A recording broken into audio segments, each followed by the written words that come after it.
long as we can be living in harmony. Hello and welcome to TFC. I kinda like to be the president, and I could show you how your money's spent. spent. Yeah. Why can't we be friends? Why can't we be friends? Why can't we be friends?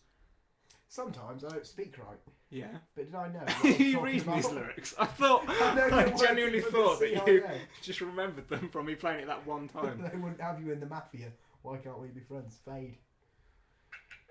Right. I'm just going to stick that on. Is that allowed on Ustream? Yeah, yeah.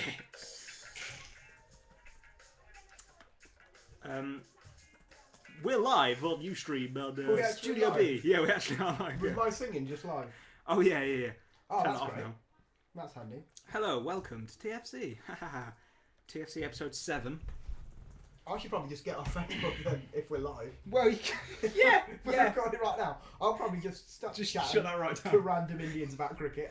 I'll call that right. Random Indians, that's quite nasty. No, He's not. I'm sure he's not random. I'm sure he's a good friend of yours. His name's Cheetan. Yeah. I know Cheetan. Yeah. Is this Cheetan from Yeah. India? Yeah, Yeah, I know yeah, him. Yeah. Big Virat Kohli fan. Mm. I love Virat Kohli. Do you think he's a good player? Oh, I thought it was a food of some sort. Yeah, he's a great player. Yeah, he can handle a pull cue like no other man. Welcome to TFC Podcast, episode 7. TFC stands for... Of course. Obviously, it stands for... You know, of course. Tremendously... Oh, that's done. Alright. No, it's fine. Okay, no. No, but we didn't... No. It's fine. No, if you want to... TFC stands for the... Yeah. You know, yeah, just in your own speed. You know, Yeah, I will get my own speed. At your own pace, Yeah. like... I will get mine. I'll get a turtle's pace. TFC stands for Turtles. Yeah. Turtley friend... Well, not turtley. Turtleish. Turtle-like, but that's hyphenated. Turtle-like friendships.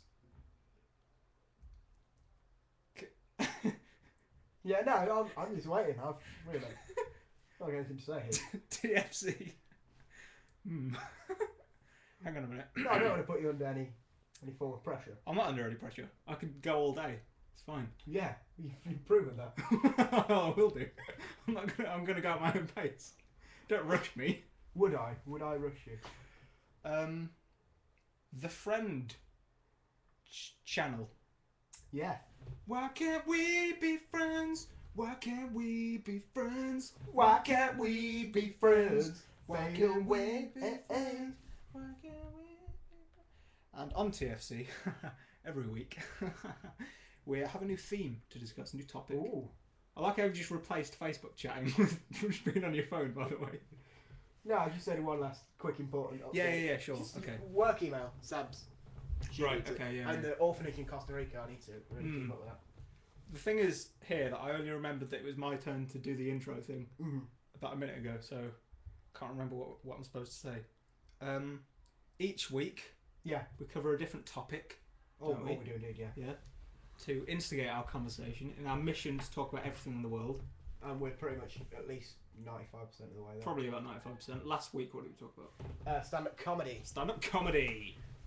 See, you had an easy one last week because comedy begins with a C.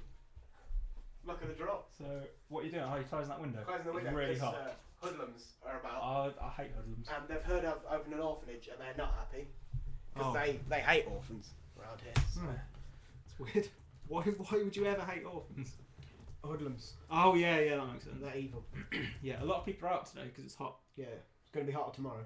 I walked past the person earlier on Yeah. Edward Street, around the old corner, and I was approaching a road, and he was like standing there, just sort of fiddling with something, and I was standing next to him waiting for a car to go by, and I looked to my left, and he was doing coke. He was just doing a line of coke. Brilliant. I was like, what the fuck is going on there? And then we crossed the road together. He was like parallel to me, and he was really sort of feverishly trying to get away from me because he didn't realise I was there, and he was like, oh. It's like I just walked into him masturbating or something. And then he just went straight into the chemist. So. Oh, he needs to get one of those whistle lollies. Yeah, a little melody pop. Yeah. Which is a... What is that actually called? A swanny. Yeah.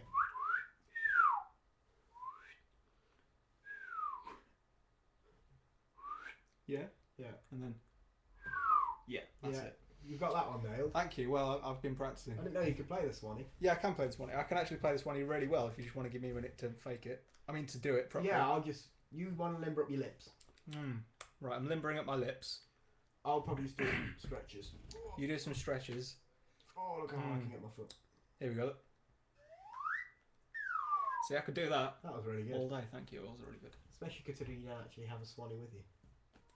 Well, let's not get into we don't semantics. Really It's fine, Stand-up comedy went well. Stand-up comedy, yeah, it went Nailed alright. that. Went pretty well actually. Yeah, I was quite pleased with it. Yeah. I would give it a 10. Yeah, easily. I don't want to be hasty, but I would give it a 10. I would probably give all of the episodes that we've done so far a 10. 10 out of 10. 10 out of 10, yeah. Yeah, definitely, actually. There's no really question or quarrel. What did we talk about? I can't really remember. Stand-up comedy. Oh, yeah. Specifically, though. Yeah. Yeah. Well, Phil Barry retweeted me. Do you get a notification for that? Yeah. So every time someone retweets TFC. I get a notification. So if you're listening to this now, which you are, go on to @TFC Podcast on Twitter and just retweet everything. And then my phone you'll will get blow a up. notification. And it'll be a little funny little story. Yeah. Well, as an unfortunate byproduct of that, all of our tweets will be retweeted, and that'll be annoying. But That'll be really annoying. It's fine. I would really hate that. For the sake of comedy. This week, though, we're going straight off from stand-up comedy onto a little bit of a more dignified topic. We're going down a different avenue. Yeah. Because we're sophisticated cool cats, I would say. I would say so, yeah. I'm impartial. I'm a cool customer, actually, myself. Are you? I would say I'm very cool. Like cool I would say so. Oh, cool as a what was cucumber. that? Say it again. Cool as a cucumber. Cool as That's a cucumber. great. That is. Can I use that? You can use that, yeah. Cucumbers are cool as well. Because you keep them in the fridge. Yeah, because you keep them in the fridge. And that mainly works. water, so that keeps very chilled. Yeah. And they go right in the face. Cucumbers are good freezers. If you put it in the freezer, it'll freeze. And they can use that as a weapon. Well, you can use it for whatever you want. I like to just keep it in the freezer. Just in case you need to. No reason. I'll just keep one in there. Yeah, just keep one in there. Do you know what I keep in the freezer? Ice cream. Ice cubes. Both, yeah. Chips. Well, if I had any, yeah. Oven chips. If I had any. Do you not have any? Not any. Oh, that's a disaster. Potato wedges. Yeah, got rustic wedges. They're right. Potato waffles? Haven't got any waffles. Oh, what? Come on. I used to make peas. I used to make a killer sandwich. Do have peas with waffles. What? With potato waffles? Yeah, it's toasted toast. Toasted toast. Stop right there. Yeah. Toast. Yeah. Bit of butter. A little tennis ball. Yeah, use that. Waffle. Yeah. A 3-egg omelette cut in two. Yeah. Omelette. Yeah. 2 fish fingers. And then the other bit of omelette on top. Okay. And then waffle. And then ketchup, other bit of toast, cut it in half. That's crazy. It was like a meal. It was delicious. That sounds like it is a meal, yeah. I loved it. That's a lot, that is. A lot of food to be eating for one man. Yeah. So, I did gain about 5 or 6. Yeah, I was going to say. I only ever eat carrots and shallots. Together? Separately. Separately? Yeah. 1 meal carrots. Carrots breakfast. Yeah. Shallots following day breakfast. And then I don't eat during the day. Oh, that's good. Yeah, thanks. Anyway, this episode... I mean, you already know what we're talking about this episode, because if you're watching on Ustream, then you can see it. Says right all over the screen. And if you've downloaded it, then you've probably seen it. If you haven't seen it yet, then that's embarrassing for you. But it's art. We're talking about art. Art we're going to be talking about. Yeah, art. Yeah. Art. What do you think of art? Are you a big fan of it? You know, my knowledge of art is very, very slim to begin with. Yeah. My knowledge of art comes pretty much exclusively from GCSE art. Oh, that's it. I didn't do GCSE art. The years before GCSE art, whatever they were. Before your options. Mandatory art. Yeah. That's what it came from. And for the last year of mandatory art, everyone was working on a Chinese kite project. Chinese kite?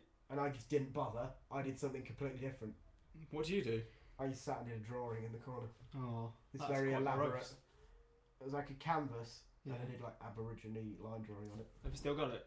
No. Probably you sold it. Probably. Yeah. Yeah, went for a mint. Right in the Tate. Yeah. In the Tate? Yeah, Tate Modern. Yeah. Are you sure? Can I check that? No, I wouldn't check it Because it's not Take my true. word for it. Yeah. It's not true. Cool. Ever been to the Tate? No, I've not. Never been to the Tate. I'm not a big one for. I don't really go for galleries. Ever been to the Louvre? No. I've been there. You've been both, haven't you? You twat. You're like, oh, I don't really care for that. Well, only no, I don't know if I've been to the Tate. I might have been when I was a kid. I went to the Louvre, but only because it was completely free. Oh, is it free to go to the Yeah. Louvre? I didn't know that. The And Louvre. Yeah, Louvre. Yeah. I turned up on one day and it was closed because it was a French public holiday. So I just sat around the fountain, had a cigarette, and then walked back.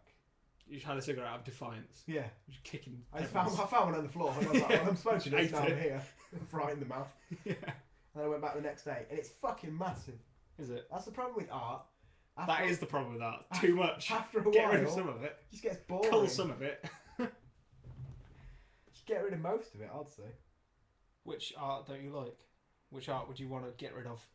Oh, anything older than about 20 years old, ship that out. Yeah. It's No. it's no longer any use to anyone. Not at all. Yeah.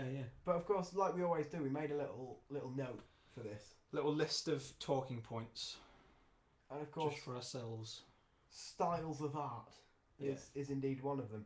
And again, this is where I sort of realise I don't really have any clue what I'm really talking about. Yeah. So what I'm going to say here Yeah. is my opinion, but with fancy art words. That's fine. That's cool.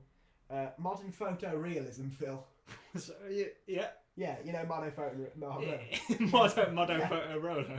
Yeah. I feel that personally, that's ruined your old sort of realism portrait pictures. Yeah. And now realism's boring. How so? Because as the closer you get, it's more obviously just paint. I don't give a shit. Why would I want to see a painted picture of just a random woman Yeah. when I could just see a photograph? Well, it demonstrates technical skill, doesn't it? It's like, wow, someone's made that. Yeah, and so I can be impressed by the skill, Yeah. but I'm more impressed that someone's painted to the exact precision of a photorealistic oil painting than I am. Eh. Oh, I thought you... What? What is you... I thought you were poo-pooing photorealistic. No, I like photorealism. Oh, you like it? Yeah, I think it's really impressive. Oh, I thought you said that it's been ruined by... No, realism, the old school realism, say your Mona Lisas, sorry, right, gotcha, yeah. they've been ruined by the modern advances in photorealism. Yeah, the advances in technology. Because you know what's really disappointing? What? The Mona Lisa. Is it not very good? You've seen it, haven't you? It's 'Cause in, you went to the it's in Louvre. a room of its own, and it's always crammed with people, because that's the only reason anyone goes to the Louvre, Yeah. because it's there. Hmm. And it's about this big, Yeah. and it's like behind 3 sheets of glass in a wall of its own, Yeah. and everyone's like, taking pictures of it, and it's a bit shit. You try and shoot it. I don't know. Well, you don't know firearm. if it's bulletproof glass. Don't Everyone always know. says, "Oh, it's behind bulletproof glass." How do you know if you didn't try and shoot it? I don't own a firearm. If I did, then I would. Don't you have a BB gun? No, I'm not 7. Weird. That's strange.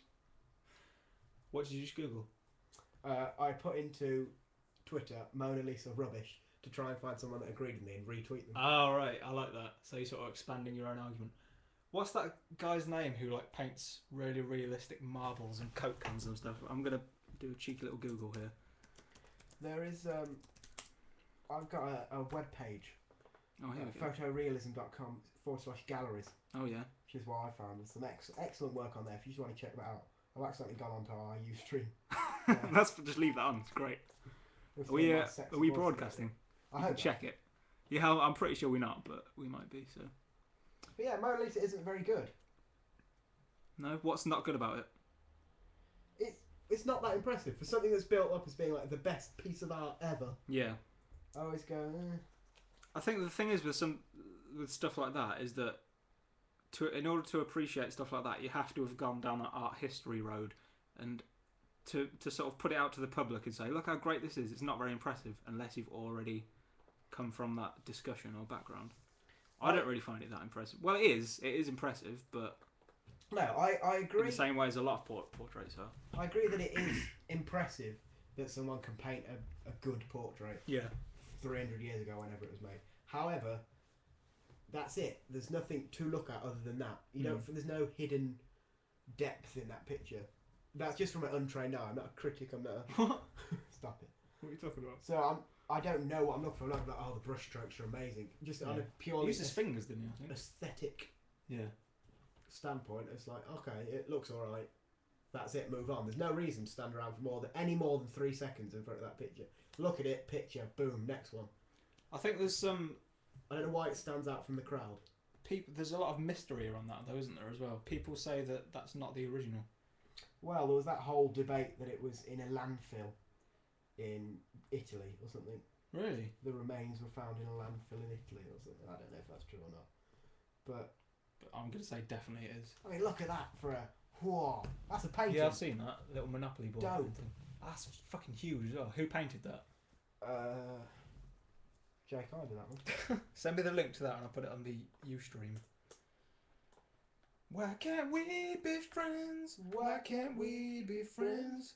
Why can't That's we called be- vamping. That is. That's the sign of a good podcaster. Is that when you're sending a link over to me, You're just doing... I can still tunes. I can still do tunes. Great tunes. How have you sent me the link? Facebook. FB. Here's a couple of hyper-realistic painters that I'm getting from this blog. Roberto Bernardi, Eric Christensen and Steve Mills. I've heard of Eric Christensen and Steve Mills. Because the whole point of the realism school of art, this is the way I see it, is that it looks like a real person. Yeah. Or it looks like a real landscape. Right. However, once you've seen this, like the levels of precision, and yeah, I'm sure we have more impressive tools at our beck and call. Yeah. But it's just so much more appealing on the eye. Yeah. Than like... Especially when you know it's a picture. When you Because know that it's... painted. Yeah, yeah. If you just looked at a Monopoly board, like I've seen it a million times. Yeah. For 5 hours every time I play at Christmas with Grandma. But when you know it's a painting and someone's painted it to look so perfect. Yeah. Then it's far more impressive. It's far more impressive to me than just a bit of an oil painting. Yeah, I agree with you, yeah. Because I'm so unarty, I have no Stop it. creative skills whatsoever. I can't draw, I can't paint. Yeah, but you can podcast. I can podcast, That's an art. and I'm pretty damn good Yeah. at spin bowling. Oh, So, I'm just going through this gallery now on Ustream. Is this a painting? Hamilton's Selway Fine Art. Oh no, this is just his. It's a photograph of... that's Oh, it's embarrassing. that's a gallery, that is. Yeah. Also a gallery, that's not painting. Neither's that. Well, it is, but it's behind glass. Yeah, here we go. These are the Monopoly ones. They're just ridiculously impressive, and how that's less impressive than a picture of the Mona Lisa baffles me. I don't understand anything behind it. Yeah. Maybe it's just me, but I just don't. I mean, it is a very personal thing as well. The whole like tastes in art and stuff is a very, very personal thing. Very subjective, I think. Well, that's something that's going to crop up a lot Crop up, yeah. in this whole debate.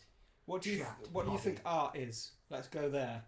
Well, the definition of it, I have the definition here. Okay. The expression or application of human creative skill Right. and imagination, typically in a visual form such as painting or sculpture. Works produced by such skill and imagination. Personally, art is not just paintings now. No.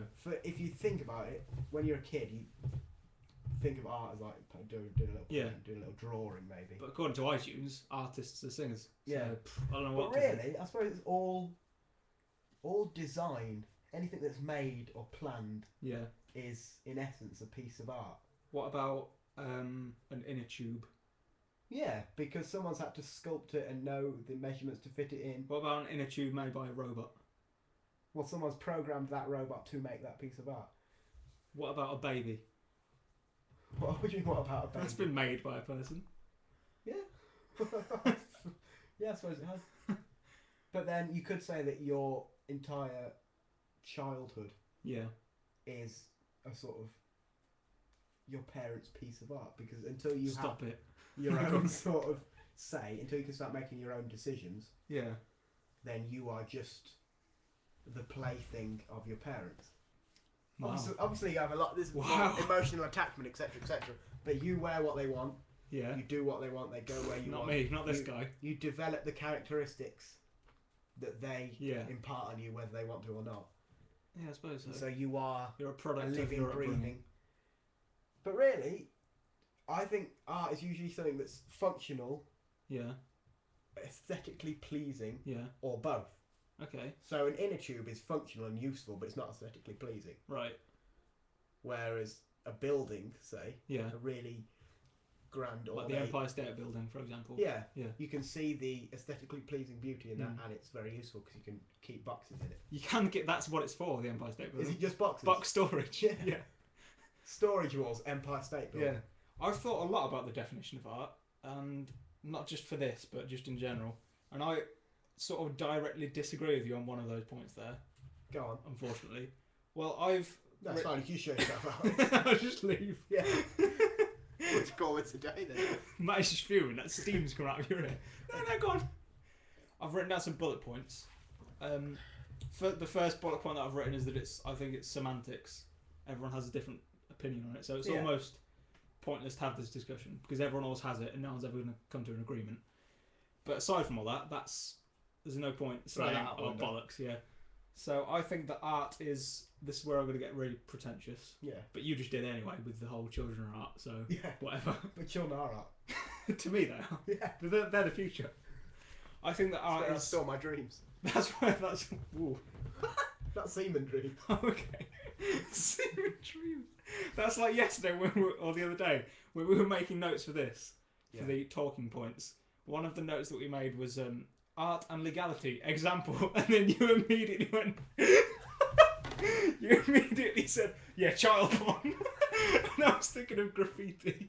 Well, I was thinking of like pictures of angelic babies with their knob out. Yeah. You know what I mean? There's loads of those from like the 1800s. I was like, how do you know what a baby's knob looks like? How many of those are parents? Think about it. Come on. Use your brain for a second. Oh, yeah. You're onto something there. I know. That's classic. That's you don't have to tell me. I think that art is conversational. Yep. I think that there's a continuum. Yeah. You're going to have to bear with me now. There's a continuum of construction versus destruction. Mm-hmm. Not in a permanent sense, but I think it goes for everything. Even... Oh, there's an insect on me. Even sort of like eating. Yeah. You take your food in, and then your body destructs it, and then you construct a poo. Or energy. In a more scientific sense, energy. Like, you know, you're able to do stuff because you've eaten. And conversation, when you talk to someone, I'll say something to you, and then you deconstruct it in your mind and then formulate your response. So I think that's sort of what art is as well, is that you see something that inspires you to create something. And I think that the thing that sets art apart from everything else, because I think pretty much everything is. But what does it inspire you to create? More art. I think that's what art is. It's like a self. Two artists. Well, it inspires a response to say, oh, that's good, or that's shit, or that's pointless, or whatever. Yeah, but surely you could look at anything and see that. Well, if I show you my holiday snaps, exactly. You'd be like, oh, that's a nice. So I think the thing that sets art apart, and that rhymes, so that's great, is that art is not functional. It only exists for that continuum, for that cycle of being inspired and then inspiring someone else. So it doesn't.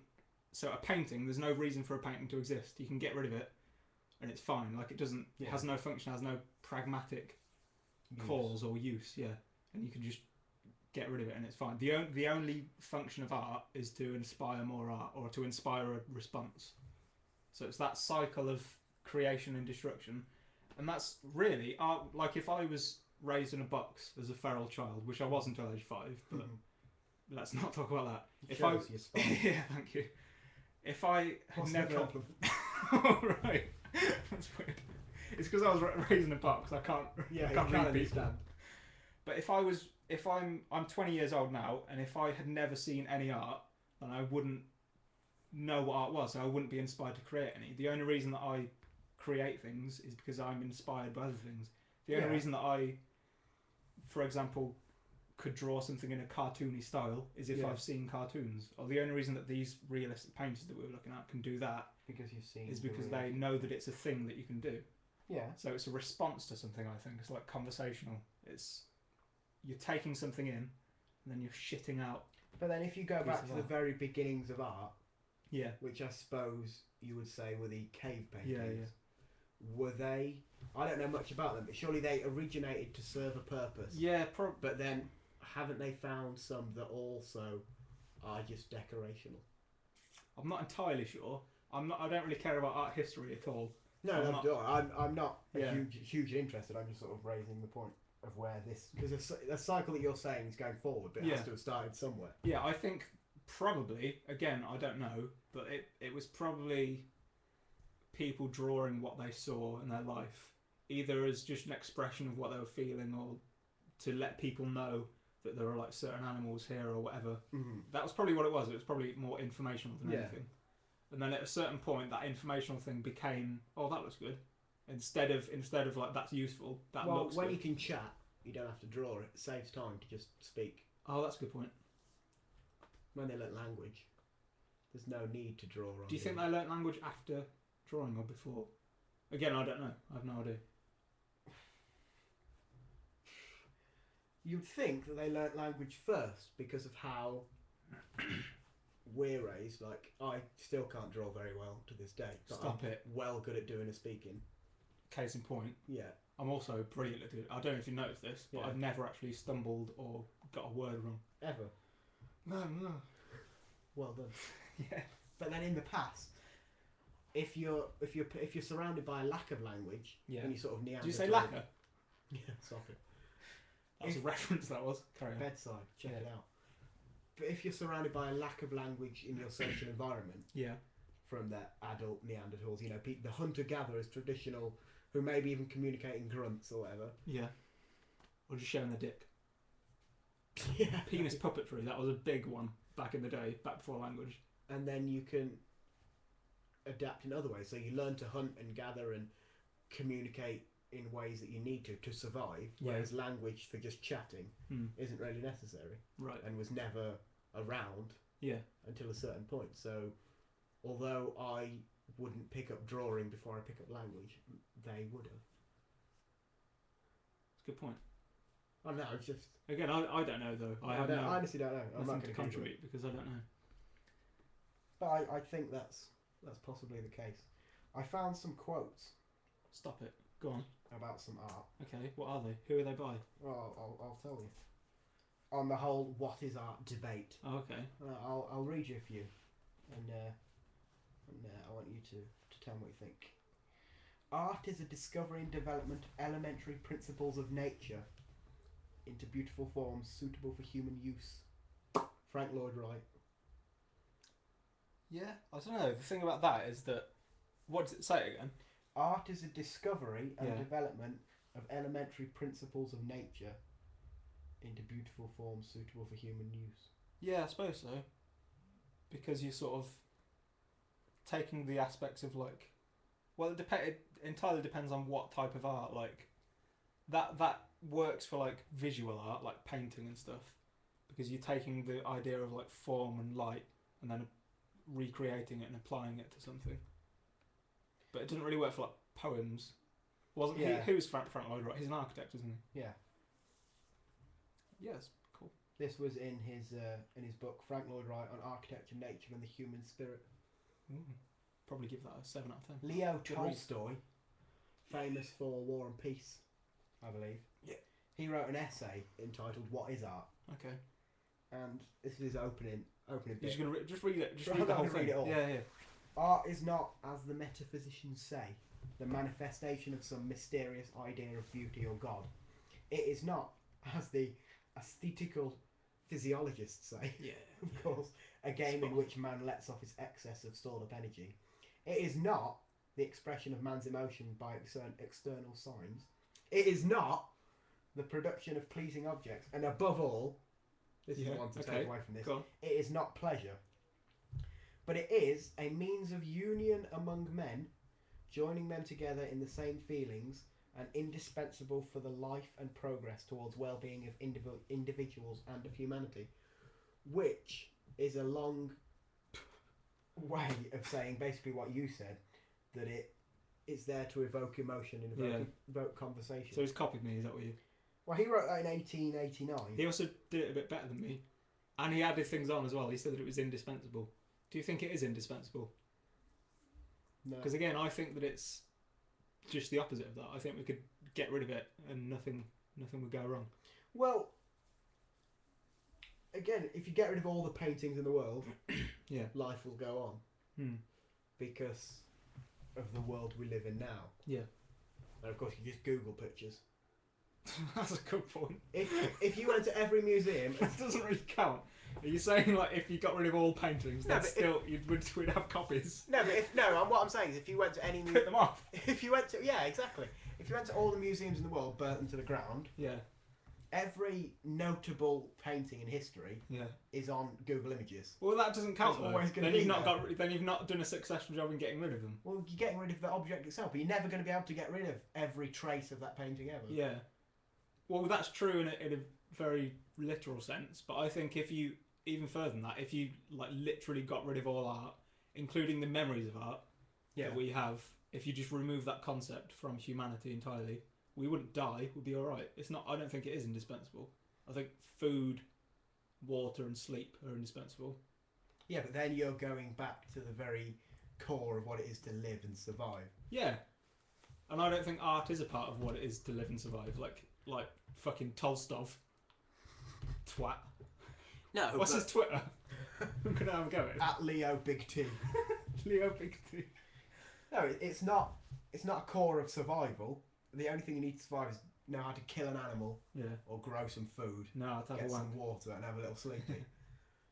But to live in a sort of civilized society, I think art plays a huge part in that. Yeah, maybe. I'm not saying it's indispensable for the life and progress of humanity. Maybe for the progress of humanity, but not for the current world in which we live. I don't. I would still hold that art doesn't serve a function, apart from in itself. It's a very inward thing. It just serves to continue that cycle and to inspire feelings and emotions. Other than that, it's not. That's more paintings. Well, no, I think that's any art like poems, songs. Like it's the same for music. What about like architecture and sculpture? Yeah, it's the same thing. Like architecture wouldn't exist as an art form if it didn't already. Great architects are inspired by nature, like Frank Lloyd Wright. Yeah. Like he said, like the patterns that are found in nature reproduced in buildings and shit. Buildings are quite important though. Yeah, buildings are important. So buildings serve a functional thing, but then the gargoyles on buildings don't. Well, they do actually. That's not true. But the sort of flares and like the pretty bits on windows don't serve a function. They're just there for aesthetics. Yeah, that's true. They're just there for beauty. But that goes back to my functional, aesthetically pleasing. Yeah, I know, but I'm saying that those pretty things aren't functional. Yeah, I'm not saying that all art is both. Oh, I thought I'm you were saying that that art is either functional, aesthetically pleasing, or a mixture of both. Okay. But again, what about things that are just functional? Well, that's art. Because there's a design that's gone into it. Like using your inner tubing argument. Yeah. Inner tubing isn't I'm never going to look at a piece of inner tubing and get a rock on. But well, we're different people. I'm not saying. But I might go, oh yeah, that'll be useful in a bike, on the old bike. But I'm not going to be like, well, that's going in the museum. Pin that to my wall. I don't think inner tubing is art though. But it's a design. Sue me, but I don't. Like cereal, that's not art, but it serves as a function. It gives you energy. No, it's not. It's not. But you could claim the process that goes into making cereal to be an art form in of itself. Yeah, maybe, yeah. You can claim that about any food, like baking a cake. Yeah. Again, you have the functional side of it is food, whatever, but and aesthetically pleasing, all the fancy decoration. And the fact that it tastes nice. And the fact that it's right in the mouth. Yeah. But the process of making the cake. Yeah. The fact that you've learned to mix these raw ingredients. Yeah. And then bake it at this and do that is a sort of art form to watch. Yeah, it is, but I think the reason that cakes are more artistic than, say, grain is that you've added things into cakes that aren't essential. You've taken the ingredients and said, I can make something here that's better than just the raw elements. And it doesn't add any extra function. Like, there's no reason that a cake needs 4 cherries rather than 1, or God forbid none. But it just... It's like it's like the baker has tasted a cherry and thought, oh, that's brilliant. I'm going to add some of those onto my cake. So he's been inspired by that taste to add it into something and to share it with people. It's not functional in any way, I don't think. But surely it is functional, because to delight the palates of millions is a function. It's functional because then people will find... Yeah, but it's only functional to inspire something. To inspire a response. It's not functional to sort of create anything essential. Like a bridge is functional because it gets from A to B. Doesn't inspire a response necessarily. I've seen some pretty goddamn... I've seen bridges some in beautiful my time. bridges. Golden Gate, one of my faves. There's loads in Amsterdam. Yeah. Loads. There are there? Yeah. Name your fave. The one that the Russians gave him. There you go. Covered in gold. Is it? Well, there you go. And why is it covered in gold? Because it's pretty. Because Russia want to show off. Well, yeah, but there's no function there, I don't think. No, other than to look pretty. But surely to make your city look prettier is a function. That almost rhymed. You could have gone for the rhyme there. Make your there. city look pretty. There you go. I've got a bit of fan interaction, by the way, on the old... This is Handers. Oh, yeah? She says, I think art gives a person a chance to let others see who they really are. A chance to let out emotion in a way that some people may find confusing or impossible. That's a good point. Thoughts? Yeah, I would agree that not only does it evoke emotion, in some cases, it is a case of people letting out emotions. Yeah, like a catharsis. Yeah, definitely. I always get the word catharsis and lethargy mixed up for some reason. Well, lethargy is like... Yeah, it's been tied, isn't it? It's got nothing to do with anything. Yeah, I agree, yeah. Sort of a release of emotions. Especially about something you're very passionate about. Which is, again, the difference between functional and aesthetically pleasing. Nobody's delighted to be making inner tubes. No. But people love doing sea landscapes. People love doing sea landscapes. What are you passionate about? Cocks. Mostly cocks.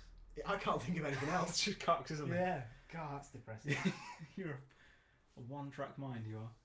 Art enables us to find ourselves and lose ourselves at the same time. Thomas Merton. Who's Merton? Who's this guy? He wrote No Man is an Island. I'm a rock. I am an island. Read this thing again, what is it?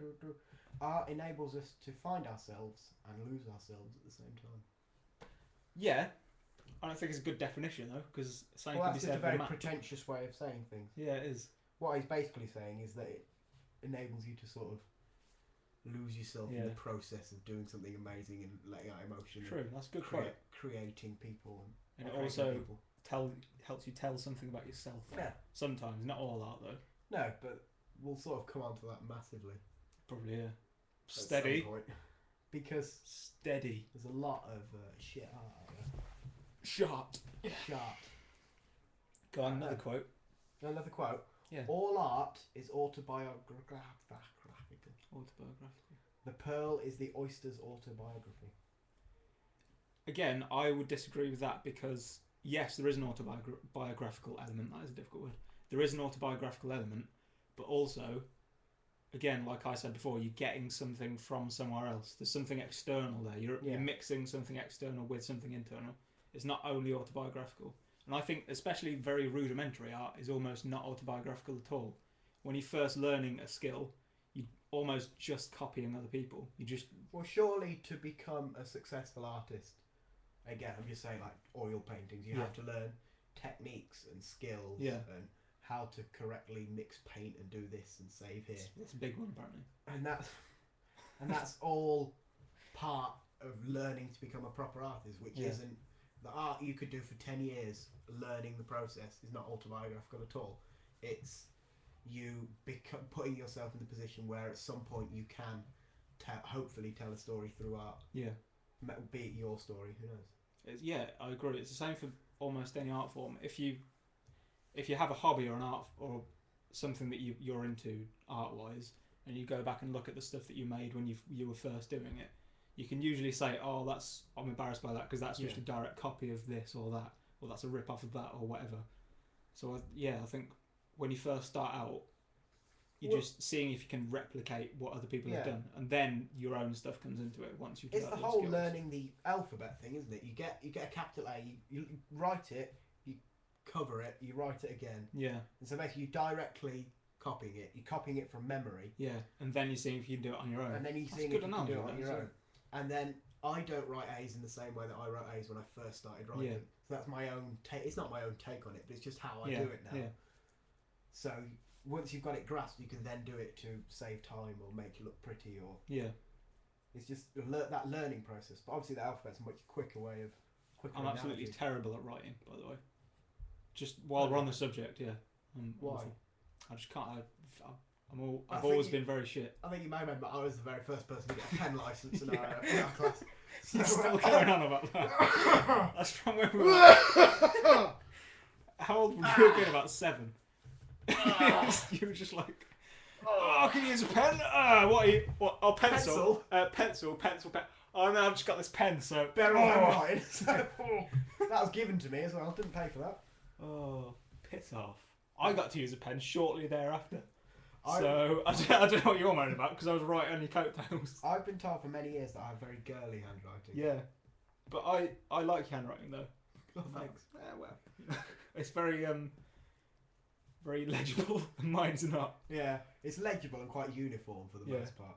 When I write for more than about a paragraph, I start to get really frustrated because I just can't form the letters properly. You're very pointy handwriting, aren't you? Yeah, I suppose so. Yeah, I'm just sort of spider-like. I put a lot of pressure in. Yeah. Like I always get little. Oh, little blisters. Yeah. Yeah. But it's a smooth writer. Yeah. I don't know. I don't do a lot of writing anymore now I've left education. No. I did a lot at school. Exam season used to blow my hands up. I used to kill. There's not a lot of point writing though. Now we've got keyboards. Type away. Yeah, just type. Or phone. Speak right into the phone. Speak into dictate. That's a good one. Hello. See? Is that what you? It wasn't on though. No, I don't know. I don't know how to put it on. On bit. Never done it before. I'm just gonna have a drink. Read me another quote if there are any more. Let man exercise the art he knows.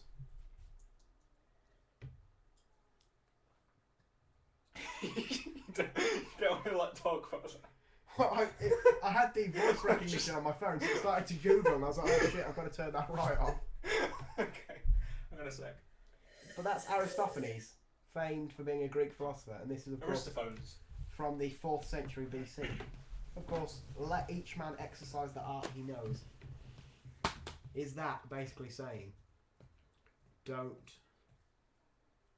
I'm not sure what is being said. Don't attempt to draw something or paint or maybe produce something you're not familiar with because you won't succeed in the way that you do. Do not try. You will fail. You're not saying do not try, but if you keep close to home, what you know well, you'll produce good, hearty produce. Good point. I was reading a book by Andrew Loomis recently, who's very famous. Shout out! Yeah, Loomis, if you're listening, he is dead. Yeah. I think he died in the 50s. Sorry! He's a very famous illustrator, and he said in one of his books that you should always sort of draw from what you know. As in, like, don't try and draw... If you were, like, raised on a farm or whatever, don't try and replicate, like, city life in your art. Just do what you know, and it'll be more realistic. So I think... who's this? Aristophanes? Yeah. He's copied that, right? Yeah. 4th century BC, he wrote that one. Well...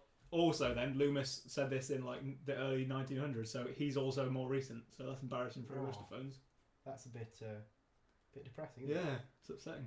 What else have we got? It's an interesting one. Art begins with resistance. At the point where resistance is overcome, no human masterpiece has ever been created without great labour. I've heard that. Who is that? That's André Gide in Poétique. I don't think so. Don't know who that is. Yeah, it is. Oh, right.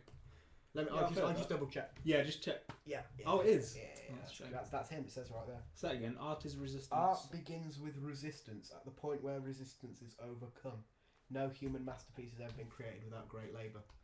Well, I would just argue that resistance is futile. Come on! Star Trek, anyone? Yeah? Oh, it's a shame. Didn't go down quite as well as I would hope. I would agree with that, though, to a certain extent. Yeah. Well, yeah. Not all art comes from resistance, though. It didn't come from resistance, but there are periods in any sort of masterpiece's creation, surely, where you're having a few struggles. Yeah, bit of writer's block. Yeah. And you've got to let the passion and creativity and your desire to actually complete it or make a fucking success of yourself override the I'm not very good at drawing heads. Yeah, or feet. Or feet. Not I'm great on feet. Why is it that at school nobody could draw a fucking nose? Everyone used to draw his pig noses. Yeah. Why? It looked like an upside down tree. What was that about? Yeah, I suppose it's the sort of elementary forms of the nose. You've got like a big. It's split up into 3 shapes, isn't it? Like a big long one, and then 2 round ones by the side. Not unlike a cock. That's true. Yeah. That's why people are called cock nose, I suppose. That's true. There you go. But everyone used to think they were fucking amazing at eyes. Yeah. Everyone used to be like, oh, look at this. Look at this. There's an oval, right? And then in the middle of the oval, little circle. Look at the retina quality on this drawing. Shut the fuck up. You're 10. Yeah. Everyone used to do like elaborate eyelashes. Yeah. And then a shit pig nose. Like, well, you completely ruined it. You've ruined that. You've completely ruined it. Screw it up. You're making great art, teacher. Oh, Darren, that's brilliant eyes. Do you want to try the nose? No, you've ruined. What was that? It's a pig nose. I'd have a constant fire going. I'd just throw things in at one time. That'd be great. Oh, you discourage a lot of great artists doing that. Well, maybe not great artists because we are in Nuneaton. So artists. I think the only great artists that have ever come out of Nuneaton, Mary Ann Evans and Ken Loach. Yeah. George Eliot. That's Mary Ann Evans. That's the same person. Same person. Yeah, it's before the transgender thing. Yeah, I don't think she was transgender. What? We'll get into it later on. Okay, well, off it. Yeah. I'm gonna do the last one. I'm gonna do for now. Francis Ford Coppola, father of Sophia. Cousin or something, or uncle of Nicolas Cage. Nick Cage was married, I think, too. No, they're cousins, aren't they? They're related. His name used to be Nicholas Coppola. But isn't that because he was married in somehow? I'm just going to quickly Google that. I don't know. I honestly don't know. Nicholas. But he said, Francis Ford said, an essential element of any art is risk. If you don't take a risk, then how are you going to make something really beautiful? That is very true. That hasn't been seen before. I very much agree with that. I'm just before I get into that, I wasn't dismissing that. I do agree with that, but apparently he was born Nicholas Kim Coppola. His middle name's Kim. That's a shame. That's embarrassing. Back in old 64 to August Floyd Coppola, professor of literature and a dance choreographer, and cousin of Sophia Coppola. So yeah, there you go. There you go. Impressive. Anyway, yeah, I agree that. What was it? That any essential element of art is risk. Yeah. And that's a point in a masterpiece. If you look at the sort of masterpiece in history, art history, I'm going to go down art history again. Yeah. And I don't know that what I'm saying is essentially true. I'm going to say yes. I'm yes, going to assume it is. Any groundbreaking piece is groundbreaking because it breaks barriers and breaks walls that people have never seen before. Yeah. So if you look at someone like Dali, doing all the dripping clocks and that whole and all those elephants, and that whole weird elbows shit, everywhere. Nobody had ever seen that before, and so it was. Even to this day, when you've not seen something before, you're drawn to it immediately because you just don't know it. And you want to understand it. And you want to work out how it works, be it a magic trick or a freak. Yeah, deconstruct it and then go, all right, and then move on. Yeah, and that's true, but that's not of any art. I think there's a lot of art where people just go, I'll just do exactly the same. Yeah. Which again goes back to what we were both saying before, which is the sort of first steps in art is to just basically copy. And then eventually, like if you look at Dali's early work, it is just life drawings and still life and stuff. But then I would bet a bit of money that any 20p. modern... Yeah, no. Okay, well, 5p. 2p. 2p, yeah. Deal. That a lot of modern artists are still pretty much just copying... Other modern art. Other old school artists. Or doing something that's sort of new and... Not new, but they're doing their own twist on something that's been done before. And so you're not really having any risk because you know, A, you can do it very easily, and that it's already going to be received received fairly well. Yeah. Even on a smaller scale, I agree with that because I agree with Coppola because when obviously I do art as a sort of... What? Yeah, did you not know this about me? No. Yeah. I'm a drawer. Oh. Drawings. And when I... Cool. One of the lessons that I've learned is that you do have to be willing to just completely ruin whatever you're working on. Otherwise, you just never get anywhere. Like if you're painting a face or whatever, you've got to be willing to absolutely destroy it. Which is why it's great working on computers. You could just undo that. Control Z. Yeah, Control That's Z. fine. Or Control Alt to Z to step back in Photoshop, which is a little tip for But that's I have memories of that, of being very little. I think Rolf Harris you. must have been presenting something. He's a paedophile. Don't do that. God, wow, I didn't know that. He's on the paedophile thing, isn't he? Oh yeah, Got with arrested. old. Or- Oh, hello. Oh, thank you. No, not Tommy Cooper. Tommy Cooper's dead. What's his name? Freddie Gold rings. Starr. Gold rings. The one who was Jimmy really. Savile. Yeah, Jimmy Savile. Yeah. What was Yeah. his little phrase that he said? Now then. Now then. That's what I was trying to say. Yeah. Oh, stop it. But he was presenting some kind of art show, and someone had a huge canvas, and they fucked up. Hmm. And he was just like using this sponge to just sort of paint over and do this and edit it. And I thought that's very impressive. Yeah. That whole Embrace your mistakes. It didn't phase him at all. He was like, oh, just Yeah. throw a bit on there. That's Two pretty- little boys. Two little. Oh, that song's got a whole new Creepy, meaning. that, isn't it? Yeah. Well, no, I was going for hot, sexy. Hot, sexy. Hot and Yeah. PB and J. Oh, I love that song. It's so good. Isn't it? That's great. But Phil, what in Don't your... say but, Phil. Because that means anal sex. Carry on. What, in your opinion, makes good art? I think good art means a good response. That's all, really. Again, to go back to my idea of what art is, anything that invokes a good response, be it a good... Oh, was that your knuckle? Yeah, that's probably broken. Yeah, that's probably broken. That's right off. Yeah, should take it off. Have you got a knife? I Should put it can't, in I can't do that thing where you go... put a cold lemon down, and then just knife right through it, and Oh. it'll be fine. You'll be safe. Oh, it won't go through the bone, I don't Wow, think. it's all right. What was I saying? What makes what art makes good art? Yeah, a good response. Be it like, if it invokes a good response in that's good, or Yeah. in like creating your own art because Yeah. of it.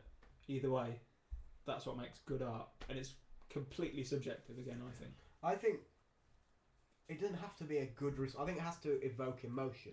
Yeah. So any response. Yeah. Well, not any response. If your response is, well, that's fucking terrible. That's dog shit. That- Get that's this out not of my face. But there's art out there that's meant to provoke or shock. Yeah. And if it does that, basically any art that sort of achieves its aim, if its aim is to provoke good emotion, then yeah, if its aim is to provoke controversy, Yeah. which is why something like a lot of modern art, Tracy Emin did that unmade bed thing. Dog shit. I hate that. Well, yeah, I don't really understand or get that whole here's a shark in formaldehyde, Yeah. but the whole idea of that was that it was groundbreaking at the time to be like, is this art? Isn't this art? And all the controversy Yeah. and all the publicity it created so much attention to her. Yeah. That was her aim all along, and whether that's a good aim, whether that's sort of selling out and just trying to do a cheap Yeah. notion of I'll just do this and people will come flocking, which they did, but it achieved its aim. Yeah. It wasn't especially new though, because that sort of stuff has been going on for a long time. It wasn't really groundbreaking. It was just the first to break the commercial barrier and be on GMTV. Yeah. Well, when it was out, I was probably about 10. Yeah. So I again, I don't know think much about art the history. first person to do that sort of art was Marcel Duchamp, but I'm not sure when that was. So I'm going to Google it. But he did like a urinal, like he just took a urinal out of the wall, Yeah. which said their art, and people were like, oh my god, that's amazing. He like autographed it and shit. He was around. Let's see. He was Do around. you know who in my the favourite early Marcel is? 1900s. Who's your favourite Marcel? Marcel Marceau, the mime, That was or great. Desai. 1917. That was the urinal. That's a while ago. Might not have been a urinal. I'm not sure, or a fountain. It was called fountain, but I'm pretty sure it was a urinal. Anyway. Yeah. But that's not to say just because I don't like it doesn't mean that it's Well, it's that whole subjective opinion Yeah. thing again, isn't it? I was just using that as an example because that's the first time I was ever really aware of something that wasn't a Yeah. painting. There's all sorts of stuff that was. and like Damien Hirst, for example. He all of his like formaldehyde sharks and shit, and he did a thing that was like a skull Crystals. with crystals on it, and he did that as a brand to sort of satire the whole I'm selling out thing. But he did so he Yeah. made loads of money from it. So that's sort of a cop out to say like, yeah, I'm satiring the process of asking people for money. Now give me money. Well, if your aim of your art is to make money, I would say, and it does make money, you're successful. But I don't think that necessarily creates good art. Yeah.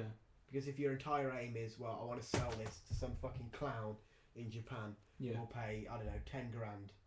But again, I don't think that's art though, because that's functional. It serves a function. It's like you make that's sort of. I mean, we'll probably get onto that later, but the commercialization of art and like selling art for money and stuff. If you make a piece of art just to get money, then is it still art, or is it, a functional thing? I'd say it's still art, but it's lesser art, so to say. Yeah. I don't know. About good art, I sort of think it's a bit like porn. Yeah. No, yeah. Because there's a lot of different porn out there. Is there? And you'll have to show me after the show. Yeah. And eventually, most of it, 99% of it, will get you off. Yeah. But really good porn will get you off a lot quicker. Okay. And art is very similar. The cream of the crop. You go, wow, that's amazing. That evokes that sort of raw emotion. Yeah. Whereas a lot of it, you have to just really look at or know what you're looking for in it before you get that. A lot of that you just go, nah. Like on porn when I'm browsing, I'm like, rimming. It's not really for me, so I'm just going to ignore it. So it'll give you about 15 minutes. I'm just going to leave it because I don't really understand the nature of it. So I just go, I'll leave that over there. Yeah. And I'm sure a lot of art is like that. Cubism, shall we say. Yeah. Don't really get why that's appealing. Yeah. So I'm just going to keep it to one side. Just not going to look at it. If I looked into it enough, it was like, okay, well that's interesting in that, oral, anal pleasure and then cubism, because that's, different illusions of space. I'd be like, oh, all right, and then I'd appreciate it. Clearly you do know more about cubism than you let on. Well, cubism is the one thing I remember from year 9 art, so that was the only example. But that's an interesting point, though, the case that you might have to already have some knowledge of something to appreciate certain works of art. Like, there are some works of art that will elicit a massive response, but only from people who have already gone down that road a little bit. Which is why I think art is viewed as a sort of pursuit of the upper classes today. To go to an art gallery, you have to be sort of, people go, oh, he's a bit snobbish, bit upper class, middle class maybe. Apart from if it's the free one in Birmingham, in which case... Well, if it's free, people just wander in and go, oh, is this homeless youth did that? Oh, that's lovely. But, gallery openings and suits and wines and cheese and pimento olives, it's a pursuit of the upper classes, like theatres and operas and... How many olives do you think you could eat under a minute? 32? Yeah. Give or take. We'll try it on bedside. Yeah. Episode a couple of weeks ago. Yeah. But so those people going, maybe half of them already have that knowledge of art, half of them there to just be pretentious and get free olives. And that's why a lot of people, when they go to art shows and galleries, they feel like they have to come out and make this grand statement about art. And so you go and you just look at a picture, and in your mind you go, oh, it's all right. And there's a guy next to you go, oh, look, well, what is really saying? The curvature of the bark on that tree is I think that's spelling his, on Wikipedia, spelling the times through his divorce with Jamie 94 to, it's just bullshit. And not enough people... Siri, Da Vinci. Not enough people admit that they know nothing about art and are going purely, A, to learn, or B, for visual pleasure. Yeah, or C, just posturing, just to make it look like... You don't have to go to art and then say everything about everything you see. Yeah. I don't know anything about art, and so I don't go, oh, well, the hidden message behind the picture. I just go, oh, that's all right. Yeah. That cherub is a bit weird. But yeah. How do you know what a baby dick looks like? What else do you? Feedback, baby dick, question mark. Yeah, what's that all about? Censor that. Just I've taken the liberty of scribbling that out with biro. There's not enough people that just state what they see and just go, okay, that's interesting. You've got that from catchphrase. Say what you see, show what you see. But I like that people want to know the message behind it, want to, understand the story behind it. But you haven't got a fucking clue what you're talking about. Yeah. To go, maybe he's saying this. Yeah. Do you think he's saying this? Or Googling it and going, oh, well, critics say X. Yeah. But just go, oh, well, the way the light is shining into the lake. It's posturing. It's just you. It's just you're trying to sound. You're trying to say something about yourself rather than the art. You're trying to say, I understand this, rather than actually trying to understand it. And then the whole thing is you're going to further yourself. Yeah. Further your ego rather than furthering your intellectual self. It's very true. That's why I fucking hate all academic art. Like, we'll get onto this properly in a minute, but I've like studied. I did GCSE art. Got an A, thanks. Cheers. You're welcome. And I did college level, like foundation level art, like pre-university art twice. Dropped out both times because I couldn't fucking stand it. I hate it. Yeah. Like in Kegs, the college that we both went to. Yeah. I did. They threw me right out. Yeah. I did about 6 months of the foundation art course there, and I just couldn't stand it. Like the teachers there, they were very nice. It was these two teachers, clearly lesbians. I won't say that, but they were these two Nothing teachers. wrong with that. They were very nice, very very nice people, easy to get along with, very enjoyable to be around. But like a good example is at the start of the year they did like an exercise with us where we would sit outside with a twig and a bit of ink, and like we'd have to draw a tree or whatever. And they'd be like, the point of this exercise is to let you know that you can create art with anything. There are no limitations. It's all fine. You can do whatever you feel like. And then later on in the year, about 4 or 5 months later, I was sitting there drawing with a HB pencil, and the teacher came up to me and grabbed it and like snapped it in half. I'm like, these are not for drawing. Get a 4B. And I was like, fuck you, you slut. Punched her right in the throat. And then the paramedics Fame for the groin. Fame for the groin. It just really pisses me off. Just there's so much bullshit, and all of the students, they're all great people if they're listening, especially. But most of the art students that I've come across have been, it's, you know, that parable or whatever you call it of the emperor's new clothes, where the emperor's been given some clothes and it turns out that they're not real. I can't remember what it is exactly, but it's the point of it is that the point of it is that at the end there's a kid and he's like, oh, you're naked, and no one wanted to say that. Again, if you're not familiar, please Google it because this isn't going to make any sense. Yeah. But it's that whole thing of like people just bullshitting to just make it sound like they know what they're talking about, either because they're insecure or because they're egotistical or whatever it is. And I just can't stand any of that. I hate it. There's a big problem with that in education, full stop, is the fact that people who teach, for the most part, have a glimmer of interest in their subject and then have to jump through hoops to do curriculum. So, at probably not at the beginning. The beginning, it's all just lesson plans and you're doing this and you're doing that. And you get teachers who are like, oh yeah, well I'd love to talk to you about X, or I'd love to go, but we can't. Yeah. And that's where education's slipping up horribly, because everyone is disillusioned, from the people who are coming into it, like students, to management and people who run it, and going, I've got a master's degree in, say art history, and I could sit down and chat and discuss and I never knew that about you. That's very interesting. Hosey. And just chat and discuss and impart this knowledge with 20, 30 similar-minded people, and it'd be great. Yeah. But they can't, because you have to go, we've got to go through this, and you've got to make them draw one piece on, some artist. Ernst. One Dali, but not the Ernst, Max Ernst. You wouldn't know him. Oh, no. Don't do that. The commentary on modern society is just... No, but that's a problem with education, is that people aren't going in because they're passionate about it. Yeah.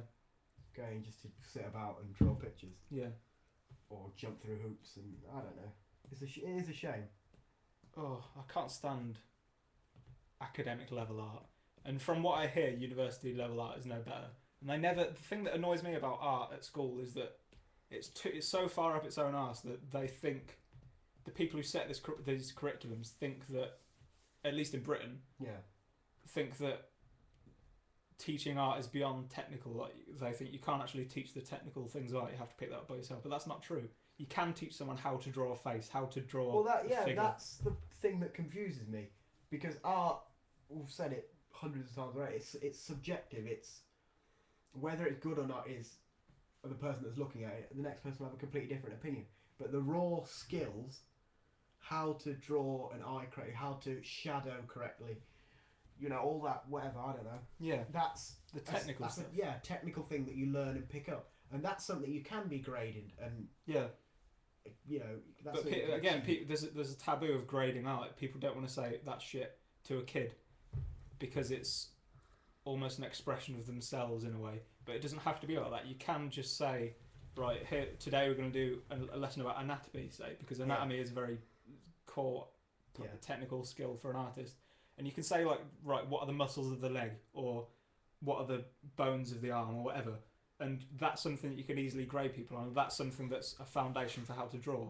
So I don't understand why people don't teach that stuff. One of the problems with grading full stop is that people are very wary of saying that's shit. Yeah. But they're more than happy to be like, oh, you're great. Yeah. And so the people that are shit already know that they're shit. Yeah. And so the people that are shit go, well, I'm shit and I'm going to give up. And the people that are good at something go, well, I'm the best in here. I don't have to go any further because I'm already at the cream of the crop. It should be a plateau. It sounds a bit cliched, but it should be about the journey you take. Yeah. From, you know, you might be shit, but you've worked hard. And yeah, really, in grade-wise, this would only be a middle ground grade. But now you're top of the class because you've come a lot further.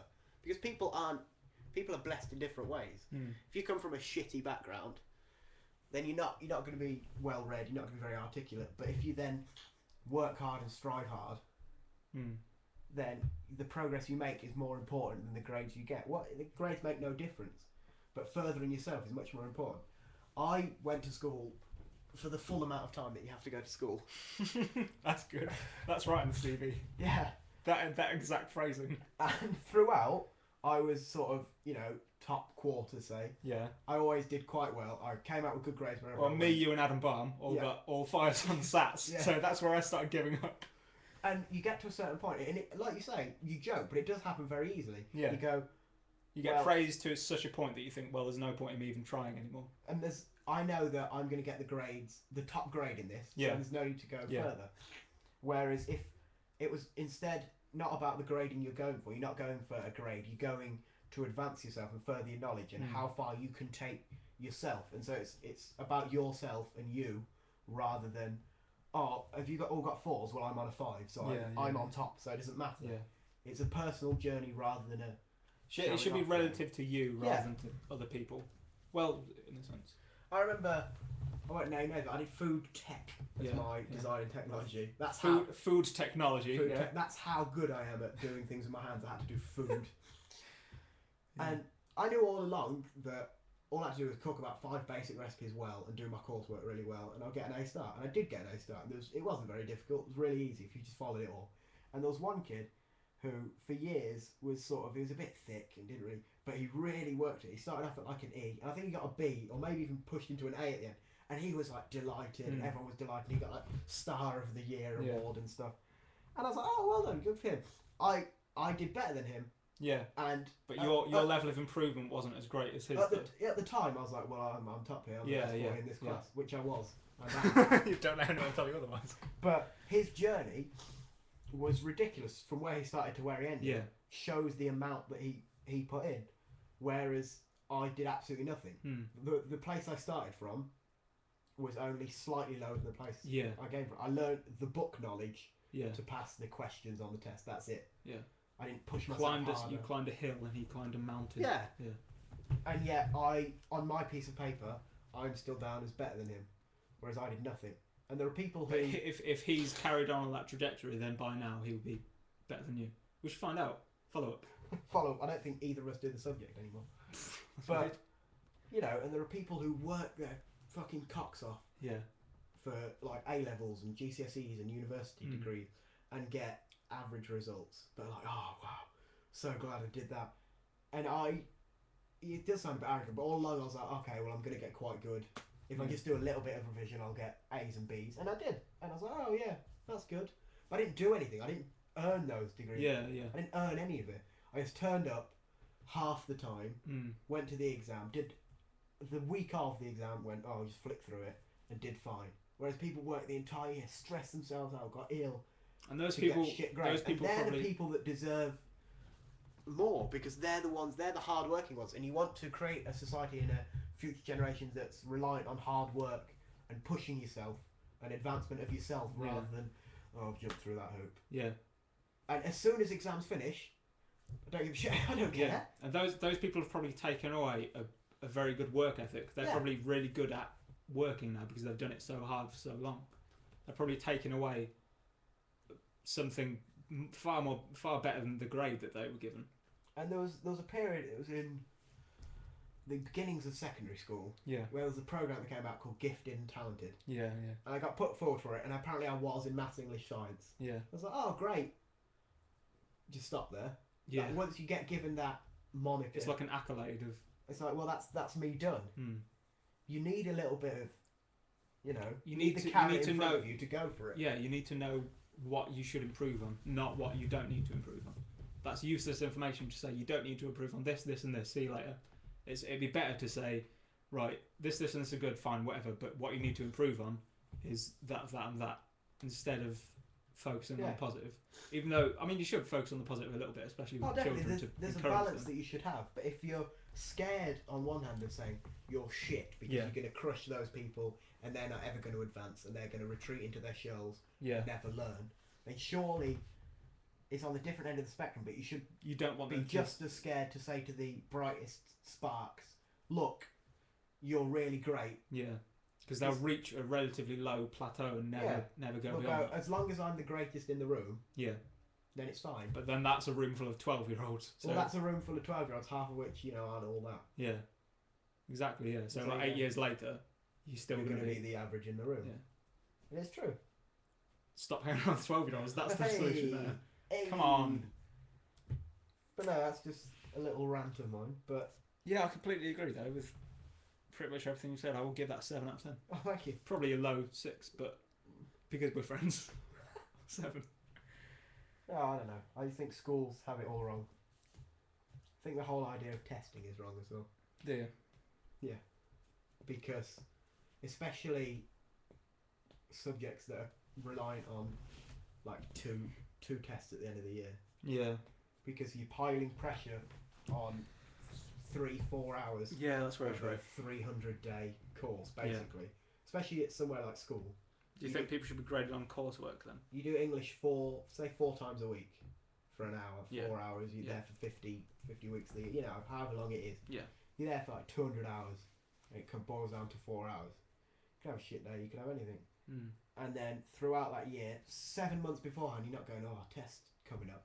Whereas if, not coursework as such, but if you were graded on your weekly work, not graded, but as long as it's all keeping up to standards and you just pass it, then not only are people going to start fucking about in class, which I was guilty of as much as anybody, you're going to work harder, you're going to listen, and it's going to create less pressure. Yeah, but I agree with this, that the fact that the current way of doing things at schools is very flawed. I'm not saying my system's perfect. No, but that's what I was about to say. I don't really have anything to offer, because what I would say is similar to what you would say, but then I don't know how to implement that, because you'd have to do tests of some sort to implement that. If it's either tests or coursework, there's no other way really to gauge how well a person's doing. But is it even essential to gauge how well the kids are doing? I don't really know. Maybe it's not. Maybe. Well, I suppose the point of sort of grading people at the end of the day is qualifications, to say you're good at this and this is the job that you can have.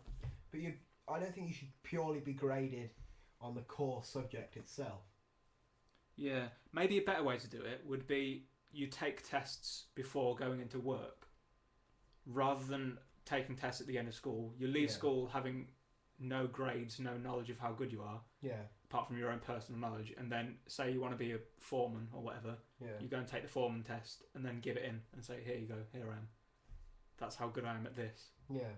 So then the people hiring you know how good you are, but do the teachers really have to know how good you are at things? No. Well, I think the only real reason for tests is qualifications, is to sell yourself to employers. The reason they put so much pressure on tests, especially stuff like GCSEs, which have absolutely no importance whatsoever. No one has ever asked me for my GCSEs. No. About 15 of the fuckers, and no one's ever gone, what did you get in French? And if they do, you can very easily lie. No one's ever going to care enough to check it out. Oh, well done. Bonjour. And you go, oh, we did. Oh, that's good. But it's the fact that you have a lot of league tables. And so they put so much pressure on you under the hope that you'll come out and break last year's record and boost you up 2 places in the charts. They make no real difference. Yeah. It makes no difference whatsoever. If I got all C's, say, at GCSE, it doesn't make any difference if I got A's and B's and A stars and 5 E's and D's. It doesn't really make any difference. As long as you get, like I say, it's jumping through the hoop to get to the next stage. And I remember it was, I think, summer of year 11, like exam season. I could have gone to India for like 3 weeks, but I couldn't go. Yeah. Because I had GCSEs. Oh, right. But I look back at it and I already had 5 GCSEs. A star to C's, which you need to get into college. So I could have not taken any exams in year 11 and still got... I could have fucked after another country and then still got in. This makes no sense. I suppose what I will say, though, is that the good thing about tests is that it's a goal to work towards, and it's been proven time and time again by psychologists, and especially sports psychologists, that if you have a goal to work towards, then you will visibly improve. Yeah, but it's a very... A, it's a very big and daunting goal. Yeah. And B, for it does a long period of time, stress. It's miles away. Yeah. If your goal was to listen, understand, and produce acceptable work on a weekly basis, or say a monthly basis, every time you change a subtopic, whatever, and that you knew that to pass, behaviour and listening and overall attitude, you had to not fuck about and fire, pea shooters at people. Well, then one thing at a time. You'd be more focused as well, and those goals seem less daunting. But again, you also said, I'm just playing devil's advocate at this point, but you also said about league tables being a bad thing. Yeah. Comparing yourself to other students, but competitiveness as well is quite a good motivator. Yeah. No, competitiveness is a very good motivator. Again, not necessarily for the people right at the bottom or at the top, but for the middle people, it's very valuable to compare yourself to people. Yes, there's always room for competition, but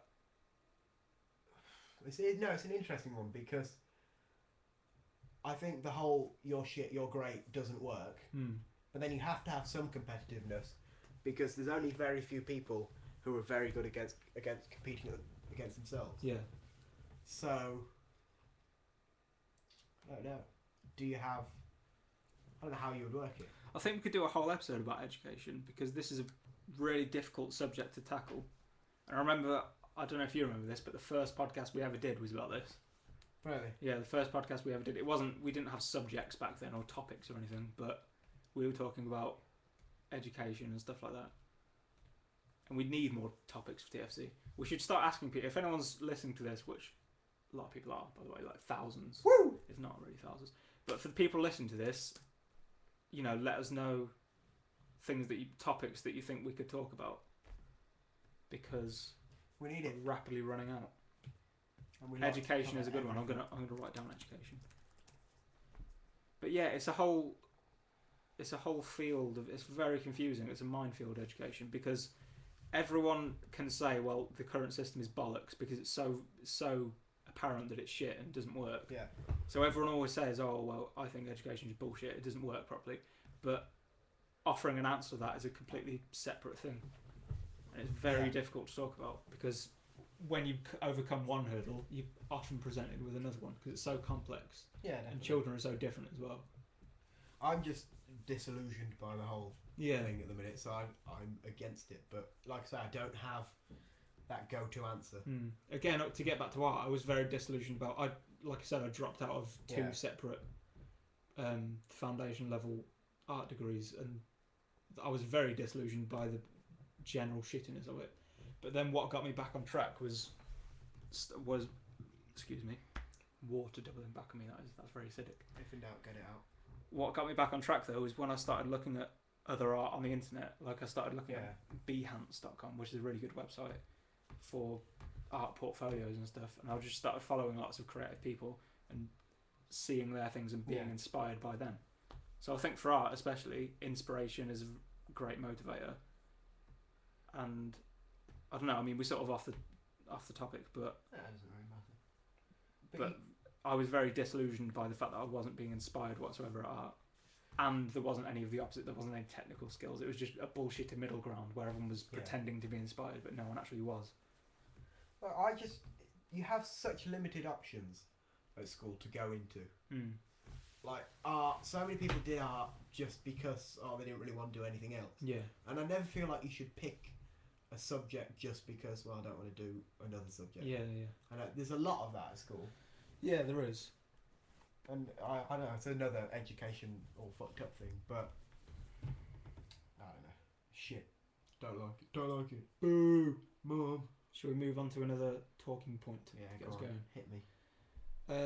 The commercialisation of art, which we talked about very briefly. Buddy. What do you think about making money from art? Well, I've got an interesting quote here. Okay, hit From me. Hugh MacLeod, his name is. You a big fan? Yeah, what? I was just wondering if you're a big fan. Well, he wrote this, and ignore everybody. Art suffers the moment other people start paying for it. And ain't that the truth? Possibly. Is that the truth? I know, but it's interesting. Interesting quote. The problem with it is that as soon as anyone starts buying anything, there becomes a market for it, and there becomes a market for what people like. Yeah. And it's no longer about what you want to draw and what you're passionate about doing and the style that you like. It's about drawing what will sell. Again, it's no longer... I mean, realistically, most working artists are doing commissions rather than galleries and stuff. But it's more... like I said at the start, where I think art is generally a response to some sort of inspiration. Yeah. Paid art is more a response to a brief that you've been given by someone, like draw this in this exact way. So it gets rid of the inspiration bit. Yeah. I mean, it still sort of fulfills that because you are being inspired to create something by just being told by rote. But B, it sort of bypasses the function part. Like it serves a function at that point because you're doing it to get money. Yeah. But I don't know. Is there anything wrong with that? Well, I don't know. I mean, I've recently started doing, like, going into art as a career, and it's still, I feel, I mean, I don't know, it's a bit of a crisis because I do feel like it's still art, but in a way, it's not. Like the projects that I do for myself, I feel are more art than the things that I do, the paid things that I do. But is there anything wrong with someone using their skill? No, I don't think to earn themselves some money. I don't think there's anything wrong with it at all. Otherwise, I wouldn't do it. But it's more of you're more sort of giving yourself as a tool. You're sort of saying, "Here, I'm the tool." Like you want a particular drawing done, but you can't draw very well. I can. I'll do it for you for money. You're offering a service, and you're becoming a tool for someone else to do something. So it's not bad in any way. It is a good thing to do. It's like. I mean, it's sort of, well, it's not really, you're not really helping people because you're charging money for it, but I wouldn't say that it's bad in any way. It's just not really as artistic as the things that you do. I mean, I've just thought of something else. On the Ustream, there are these little illustrations of me and you. Yeah. And for people who are watching, I'm on the right and you're on the left. And that's, like, I did that for this. I didn't get paid for that, but it's still less of a work of art because... I was fulfilling a purpose. We needed iTunes art, so I made some. What was that? I think my phone just talked to me. I don't know where it is. Maybe we've been Googling this the whole time, this whole conversation. Just Google that. What is it? I think my phone is just on driving mode. I don't even know what that is. That's where you're in your car and it goes, "You have a message from..." Oh, right. Dave. Dave! But... should art, are you saying art at its core should be there just for sort of your own self-worth and to inspire others? Yeah, sort of. Not... yeah, sort of. I mean, it is just... Again, it's useless. There's no real use for art. And I do illustration, so there is a use for that. You're illustrating something. Yeah. You're saying, here's what's being said in picture form. For the most part. So that's, again, less of an artistic thing and more of a functional, purposeful thing. But there can be artistic things about it. Like, I will add certain things that I think look good. And those aspects are artistic because I'm not getting paid extra for it or I'm not adding to the illustration in an informational sense. Yeah. But I'm doing something that I think is aesthetically good or something that I've been inspired to do by something else. Is there anything that you wouldn't do if I give you a brief and say I'm paying you X amount of money, whatever the rate is there anything that you would not draw? Things that I know that I can't draw, like things that are beyond my skill, I won't do.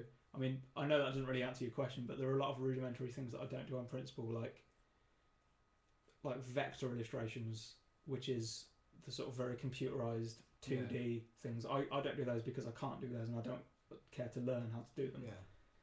But I suppose if someone asked me to like draw something pornographic involving kids or something, I wouldn't do that. Yeah.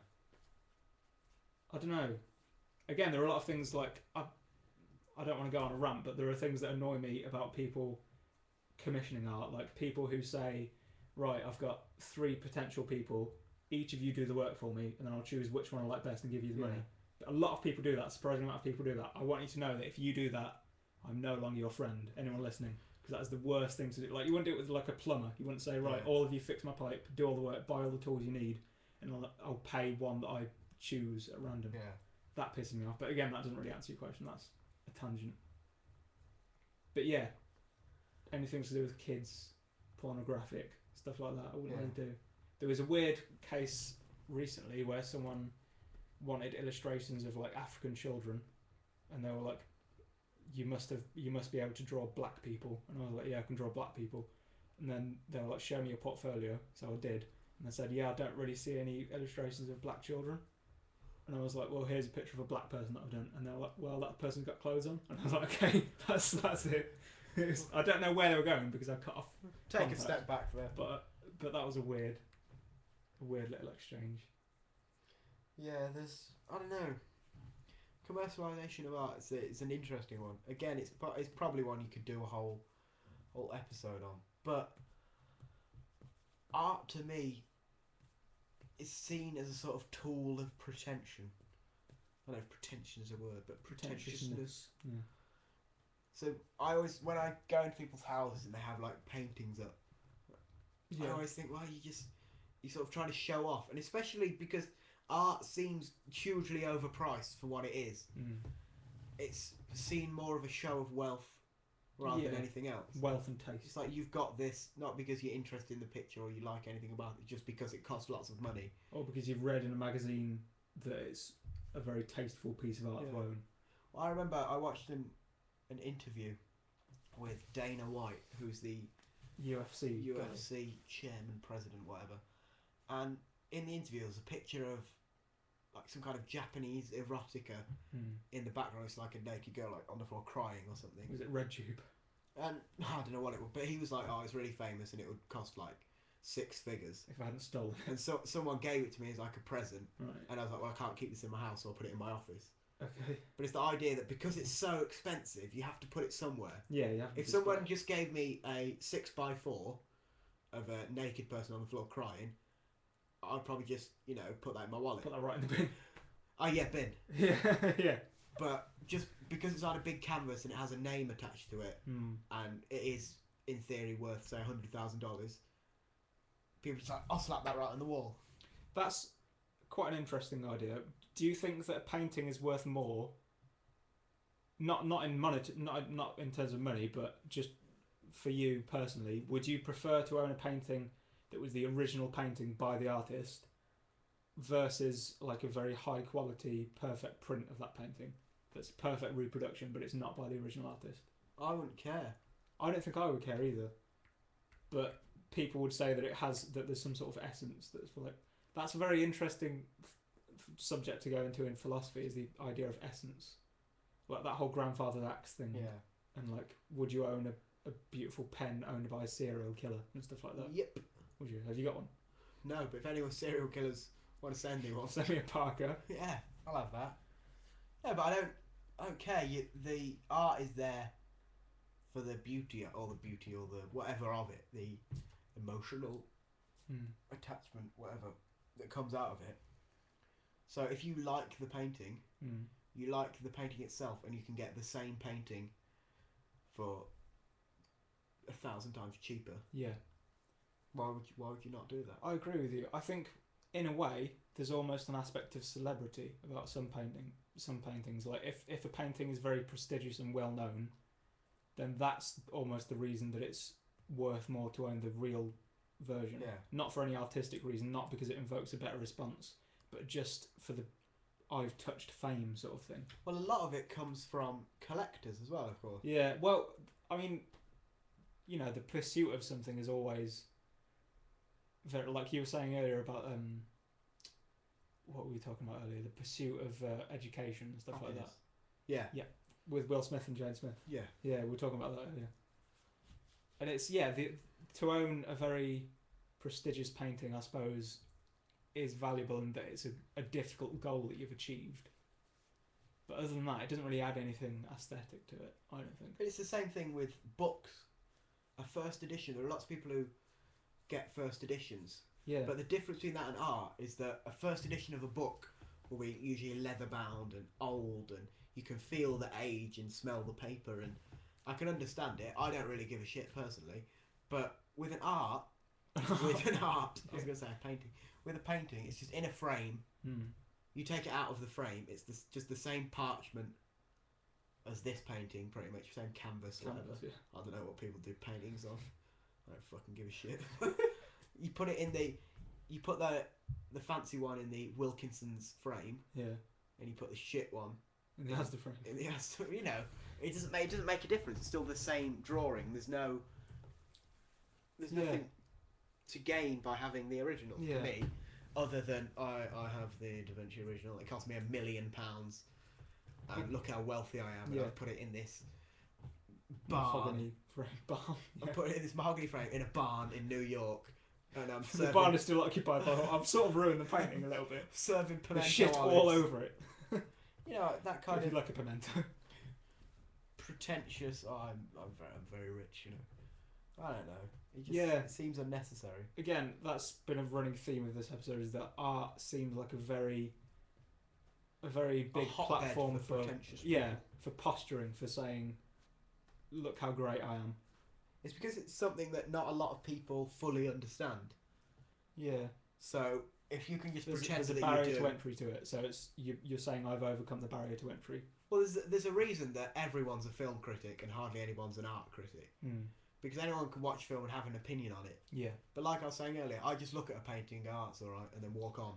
I don't know the skills behind it to be like, oh, that's interesting, look at that, look at this, look at that.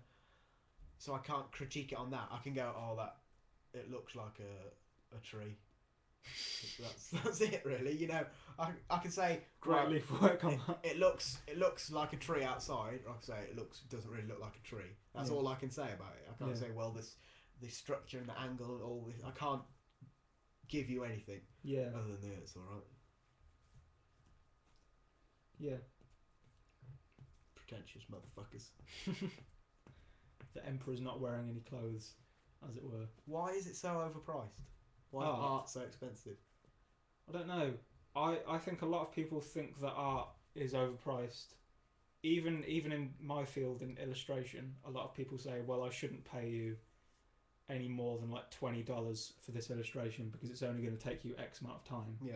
But the fact, I don't know why I went for dollars, because I do stuff online. But anyway, the fact is that it's not taking 20 minutes of my time. It's taken 20 minutes plus the years and years of work that I've practiced.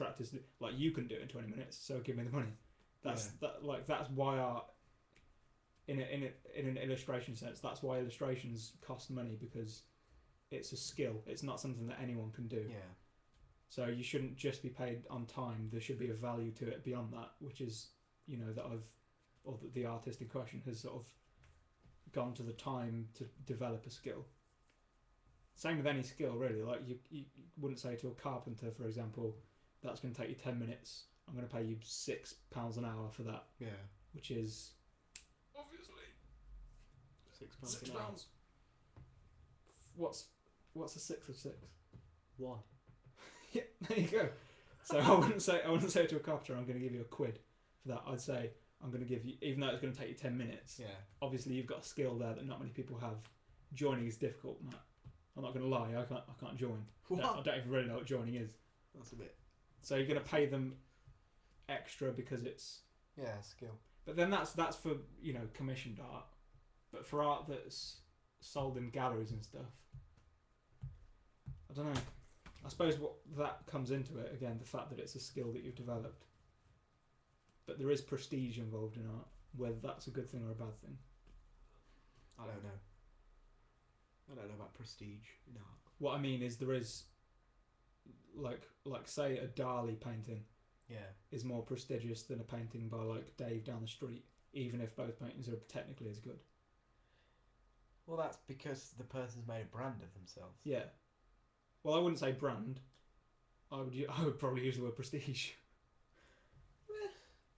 I suppose it's sort of a brand, Is but it it's being not prestigious when you have the same technical skills as anyone else just because someone like Dali was very eccentric? He had a great moustache. brilliant moustache. If you get rid of that moustache... What is he? He's nothing. Well, you know, there's little things. There's a reason famous people usually have a few weird quirks. Because you capitalise that and you market that and you make yourself well known for that. Yeah. Then you go, oh, he's done a new art. But I don't mean Impressive. Dali as a person, although I suppose it's intrinsically linked. But, It is linked because... but when I first got into Dali, I didn't know what he looked like. I didn't care what he looked like. I didn't know about all the eccentric stuff that he did with like photographers and stuff like that. I just liked his paintings.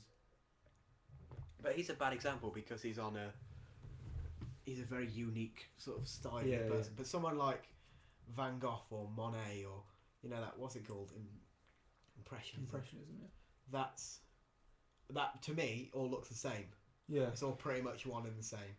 And I always think if I was even a vaguely competent painter, I could do something that looked reasonably similar. Yeah. Again, that's Well, the you whole could- anybody could be a stand-up comedian thing. But The thing with like Picasso and stuff like that, I agree. Like it's very easy to reproduce a Picasso painting. I mean, that's a very bold statement, but you know what I mean. But the point is that he was the one who thought to do it like that. Nobody else did.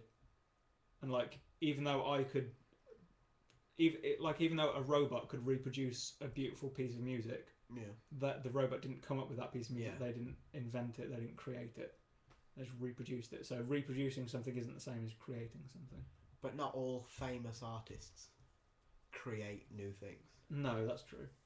And there are a lot of people who do just recreate other things, put a spin on it, and then are just very good at marketing themselves. Yeah, there is that. Probably now. I don't know who the most famous artist in the world is now. I've no idea. No, I don't know either. I for me, the artists that I like are sort of contemporaries and peers, not in a sense that I know them, but like people who aren't famous, but people who are producing things now. Yeah. So people who wouldn't have any prestige to their name necessarily outside of the art world or whatever. I don't know who is the sort of Dali of our era. I've no absolutely no I idea. don't think there is one anymore. I don't think it's It's a bit sad, though, isn't it? not really. I think there are more. I think the reason that there isn't one anymore is because there are more artists working. Like it's like music. Like now there are far more genres of music. There are far more musicians working than there were in like the 70s. So Yeah. there are no Beatles today because you can't. One Direction, please. Well, aside from One Direction, apart from 1D, Yeah. you can't say you can't say like, oh, Arctic Monkeys, they're like nobody else because Yeah, they're Good though.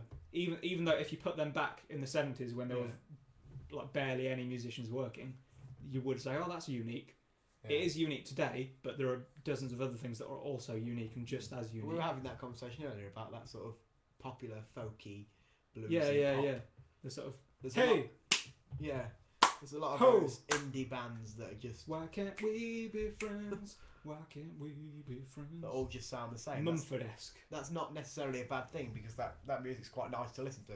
I do listen to it quite a lot, but you know that's just a fad. It will come and go. In the same way that, you know, rock was very popular for a while and, you know, pop music.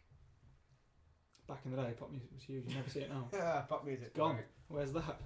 But it's not, you know, as big as it was. Yeah, Say the 90s, it was full of pop. I think there's a saturation of art in general, not just visual art or music or whatever, but art in general. There are far more artists now. It's far more accessible thing to do. Well, because of the world we live in, there's far more everything. Yeah. It's that whole thing that you get now getting a flood of everything. So you're probably going to miss a lot of the important or interesting information or artists. It's that whole thing that will flood you with 100 news stories a day and then slip the one actual boring, interesting one that's actually going to change your life. Significant one. Yeah, which is going to, over the bridge. Mm. And the same with artists, probably. It's very and different musicians. for news, though, because news has value, informational value, useful value. But with art, it's what's the real value of a very important painting?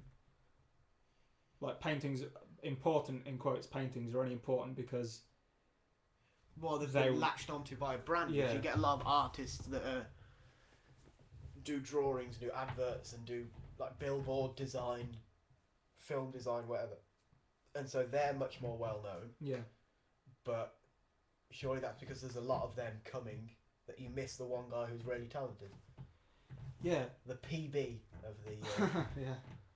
But I think that nowadays the name is much less important in visual arts, because you might, like, I have like a folder on my computer of art that inspires me particularly, and it's not... Yeah, I've got, it's just boobs in there. Yeah, but for me it is porn. Pornos. But it's not like, oh, this is by Duchovsky. I love this. It's just that, oh, I like this. I like what this looks like. Yeah. And that's more what it is these days. People are inspired by singular things. Well, no, people are inspired by the visual aspects of things, and then people don't really go beyond that. People don't talk about, oh, I love Brian from San Francisco. He's 19 years old, and because there's no prestige in that. But surely that's a good thing, because surely when you had a named artist like a Dali, it would go just because it's a Dali. Yeah, yeah. And you buy a Beatles song just because it's the Beatles. Yeah. But nowadays there are so many styles of art out there, most of which don't have names and aren't well known by art history critics and stuff, that, like you, that you don't say like, oh, well, a good example of this style is this, this, and this. You say a good example of this style are these particular pieces. I don't know who they're by, but I like them. It's no longer a case of sort of sharing artist names. It's more a case of sharing art itself. Well, it's better. Yeah, it is better, I think. Yeah, definitely. And it's just the snowball effect. The reason I think that there are so many artists working, that there are so many examples of art and things to inspire, is because, let's say on one level there were 5 great pieces of music, then 10 people listen to that, 6 of them get inspired to create their own, and then on the next level there are now 6 pieces. It just, the inspiration cycle just trickles down, and it inspires more stuff. So I think in the future there'll probably be even more art, unless we get taken off art because we need to focus our attention on something functional like war or famine or whatever. Well, people do try to quash creativity. Like, one of the first things the Nazis got rid of was like art in schools. And books and stuff. Because no one wants to be inspired. Well, they don't want you to inspire anything other than what you're being told. Their paradigm. Yeah. Which is why people say art's so important in like education and schools.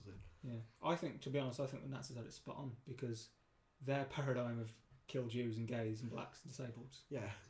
What's wrong with that? That's brilliant. Handy, because then I go right to the top. Yeah, because I'm none of those. Yeah.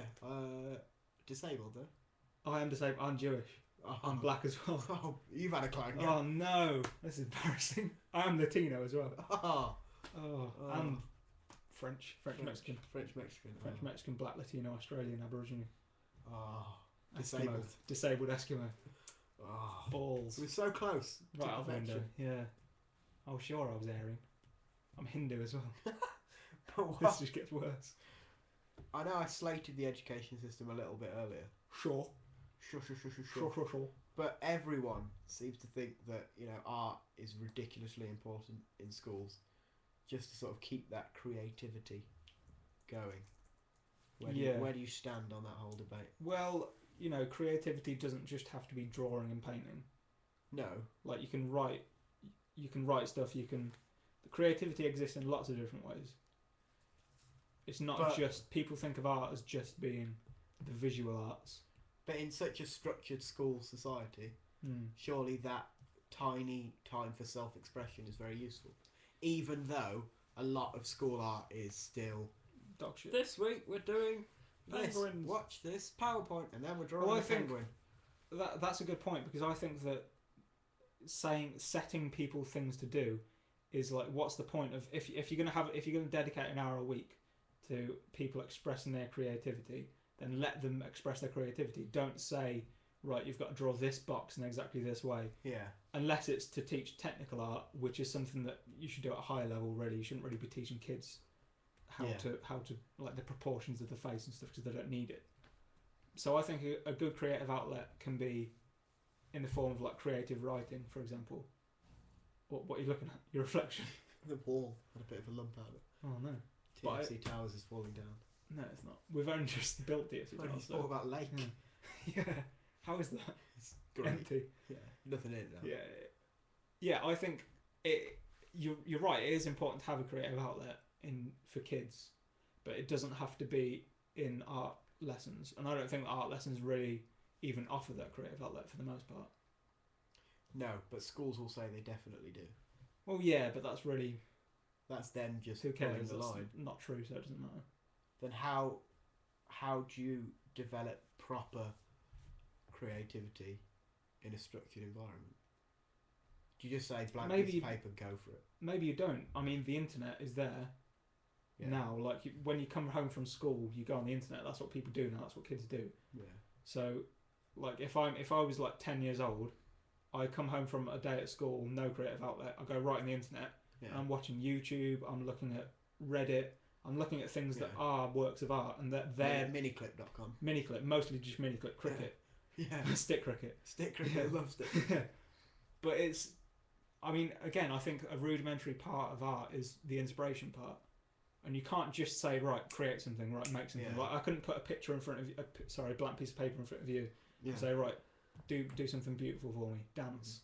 You'd have to, yeah, well, that would be beautiful. I'd frame that, send it right over to Hearst. Hashtag life up at the bottom. Hashtag. Sign it. Yeah.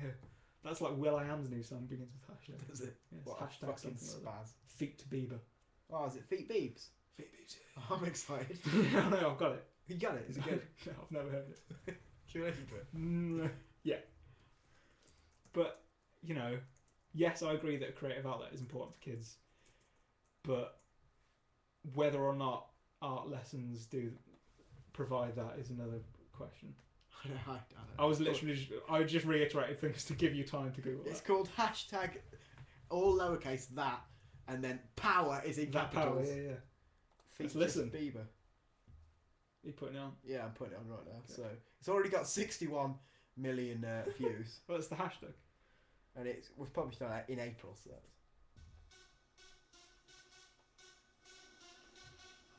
they're driving a car, Okay. and then the other one's driving another car. Yeah. Will.i.am's wearing a funny hat. So far, it's brilliant. There's still a lot of driving cars. Shall I just skip it forward? Well, maybe a few minutes.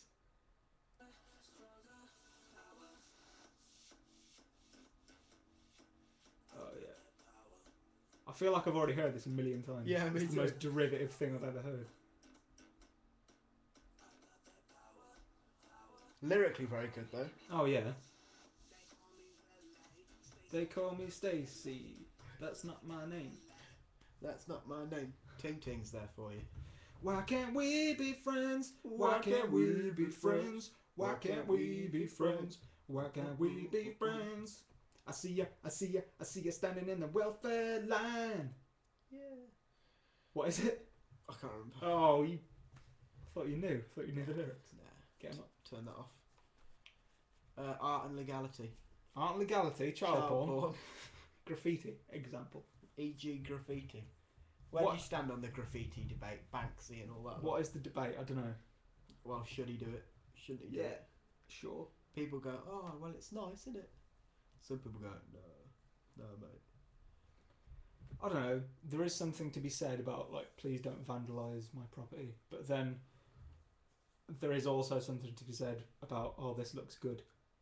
So I don't really know. It depends. You can't. I suppose you can't really say art, like a certain form of art, can only be legal if it's great, Yeah. because that's not really fair. And But like any artists, graffiti artists have to produce loads of dog shit before they can get any good at it.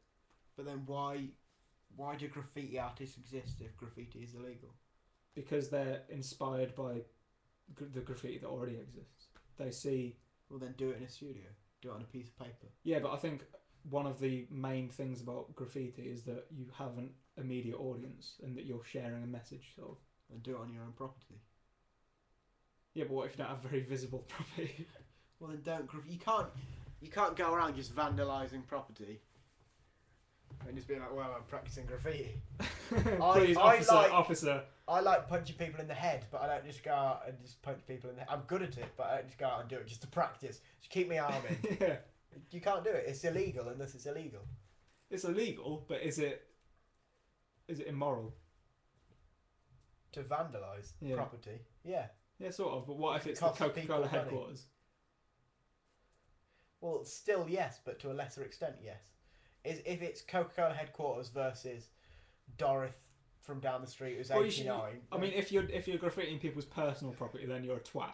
You shouldn't graffiti people's houses. I agree with that, but I mean, I don't know. To a certain extent, I don't know. It's a very confusing debate because art is so subjective that it's very difficult to sort of make laws on it. Like, as you say, Banksy. The reason that Banksy is always given a pass is that he's really good at it, but that's sort of not fair. But yeah, he's really good at it. But for every Banksy, there's, like you say, people are inspired to go and do it, and you have to be dog shit for a long time. Yeah. So there's a lot of shit around. And while Banksy's very good at what he does, it's illegal. You can't get over that, really.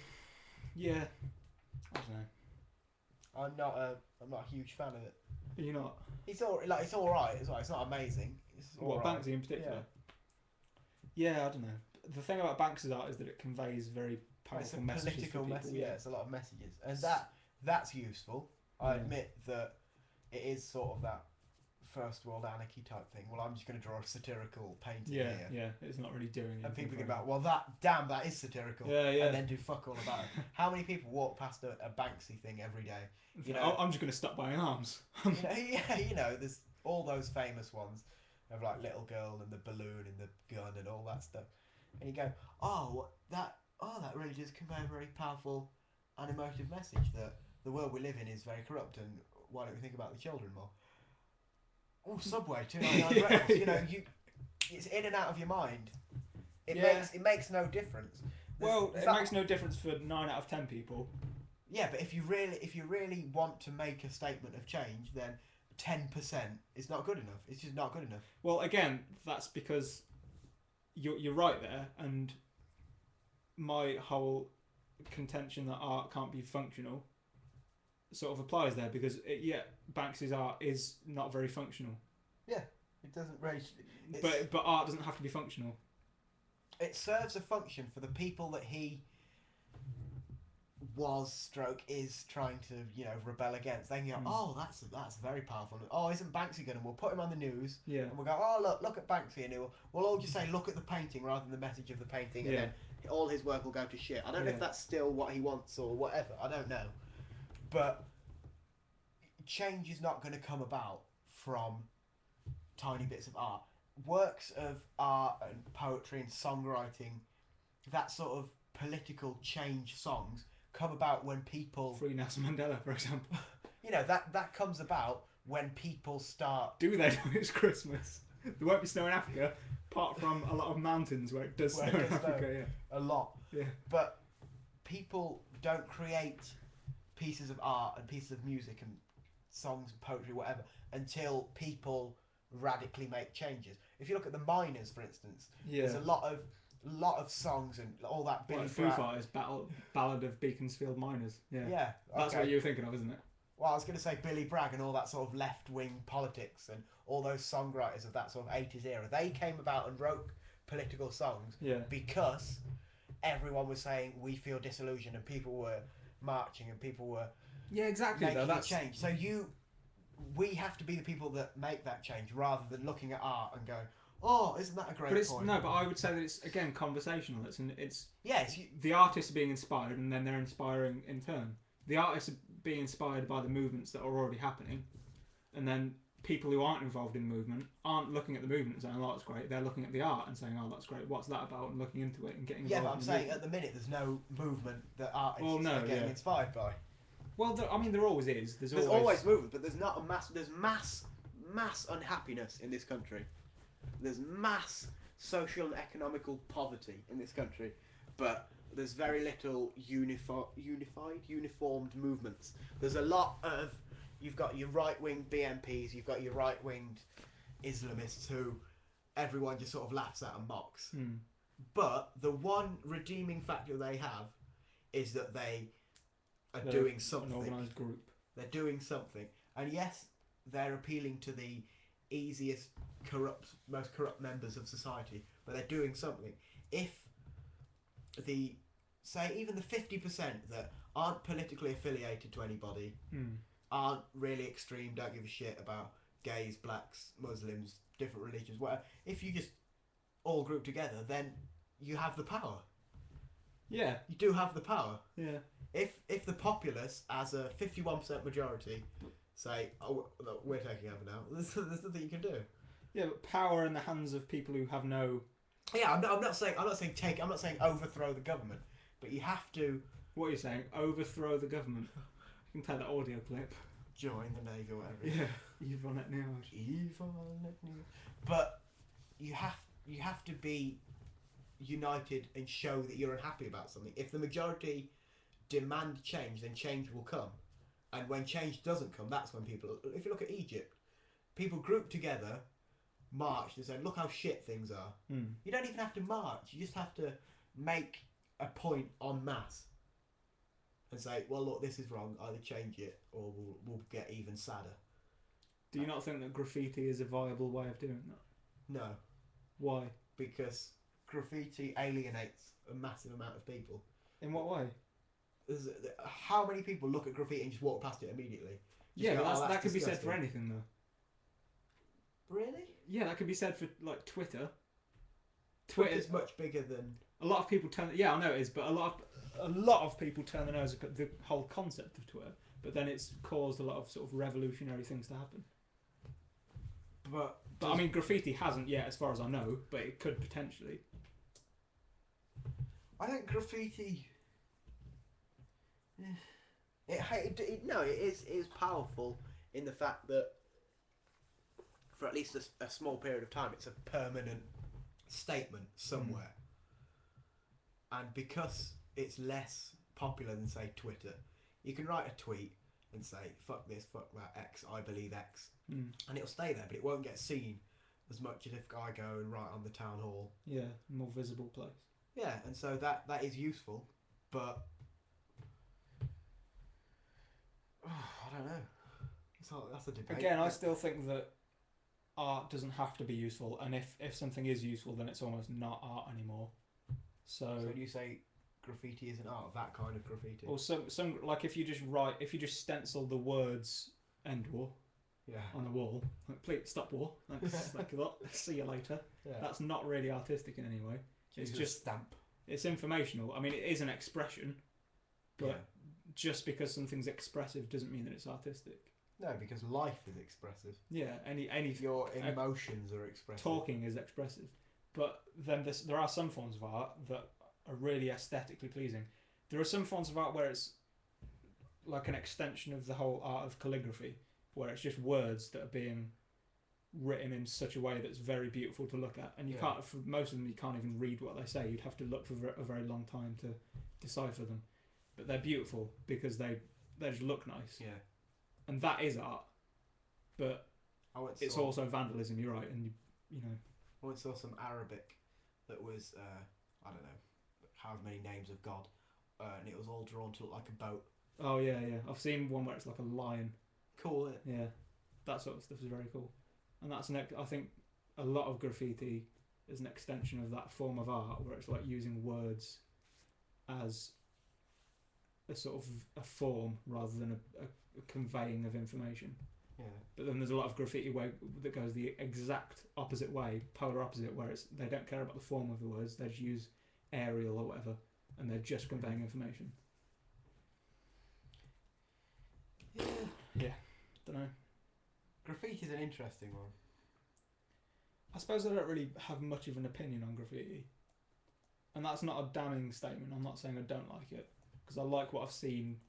Well, I like some of what I've seen, but I don't know. I mean, my brother's very into graffiti, and the graffiti that he does is really good. But I wouldn't have known about that if he wasn't my brother, because I'm not into it. So I don't really have a lot to say about it. So I don't really know. Like, from what I've seen, it can be very good. Oh yeah, I don't know what else to say. I mean, there's loads of it. It's very good. I always go on trains because, of course, just to see the graffiti. you You hate it. It makes you feel motion sick. But as you're passing on trains, you go past those whole walls that like the vast majority never get to. Yeah. So it's just like a blank canvas, really. So a lot of that is really good. Yeah. I was going, oh, that's impressive. And yeah, I'm not saying it's not an impressive art form. To do it well is very impressive. People always do it at school on paper and mess about and graffiti style this and. You just think you should have more courtesy for other people when you do them. Well, you can't just go around drawing on walls. Yeah, sadly, I do sort of agree with you in a way. It depends on who owns the wall and who's going to be upset by you drawing on the wall. But and while some graffiti is, this is a statement against the owners of this wall. Like you say, if you go and draw a big knob on Coca-Cola or a big Pepsi logo. Yeah, that's funny and it's making a sort of statement saying, your actions here are wrong. And yeah, all big corporations are cunts for the most part. Yeah. But there's also a lot of graffiti, like all that stuff with the trains, that's just people like writing Daz and drawing a funny man with a tongue out. And yeah, it's very impressive. Don't get me wrong, I can't do it. I don't know how people would do it. But there's no plate. You don't need. It's not there for any reason whatsoever. Well, exactly. That's what I'm saying. Yeah, but then it shouldn't. The point of art. If it's illegal, then it shouldn't be there. Yeah, but you said before that an important aspect of art is overcoming barriers, and there are a lot of these styles of art that quite simply would not exist at all if it wasn't for graffiti. Like these very complex 3D lettering things that you only ever see in graffiti. That whole form of art wouldn't have come about if it wasn't for graffiti. Well, then there's a place to do graffiti. You can't. I'm not saying don't do graffiti. I'm just saying don't do it in public places. I suppose. I don't know. You can't just go about and draw on walls. Again, my opinion on this isn't very well formed, so I do sort of agree with you, and I sort of disagree with you at the same time. I don't really know. In an ideal world, yeah, everyone would run around and do whatever they liked and draw here and draw there, and would all express themselves great, and anyone could be naked wherever they like, and would all save the whales. But you can't do that shit. It's not. You can't stop trying to save the whales. You can't. It's not gonna happen. You can't. If anything, kill break the whales. laws. I don't give a shit about whales killing. The whole country. That's awful. Hey, Anne Robinson. Animals is a upcoming edition of. Is it? I'm sure we said last time out that we'll do one about animals. I don't remember that, but yes, next week we'll do animals. Yeah. That's official now. We'll chat about animals and animals save you. Okay, yeah, I'm up for that. Let's see if we have any more points to cover in art. I can look at my notes. My little scroll bar on my notes window doesn't work anymore. Oh, that's a you know the sticky notes app? Yeah, mine works. My scroll bar doesn't. Well, it's perfect. I'll just do it now. Fuck off. Oh, I'm going right up. Well, and then right now. Right, I've got is pics of dick art ? Yes. Yes, it is. But is it gross? Yes, it is. Yeah. Well. Oh yeah. yeah.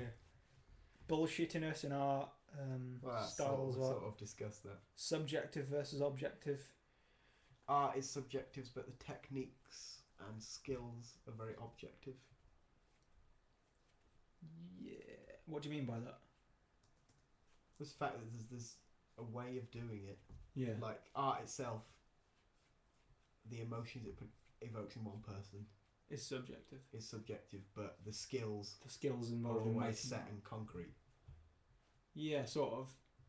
But I'm not saying in all art, but if you knew about how to draw a face perfectly proportionally, and I knew about it, we could both critique it and have the same response. Whereas our emotional response to the picture wouldn't be the same. Yeah, but then if I had a particular style that I developed, then I would have developed that from my opinions, memories, emotions and stuff like that. Not that like a robot trained with my memories couldn't replicate it. It could. But it would be mine because it's a product of who I am. Yeah. So there is a quote subjectivity in technique as well. I don't really know if that qualifies as being subjective or not. It's more. I would say art is more subjective than objective. Yeah. Possibly. So I don't think anyone is right to say that a piece of art is objectively bad or objectively good, even though I've probably said that a lot about a lot of things. Yeah.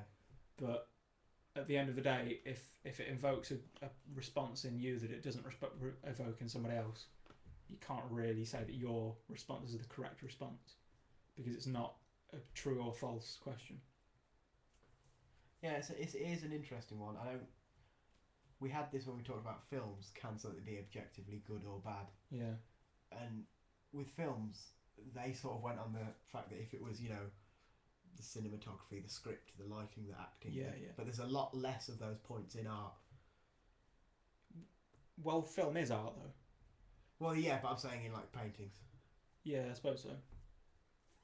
Yeah, I mean, because the fact art that as a visual whole art topic, yeah, you've got movies, film, television, Yeah. poetry, books. Oh, it's a Well, massive, yeah. broad thing.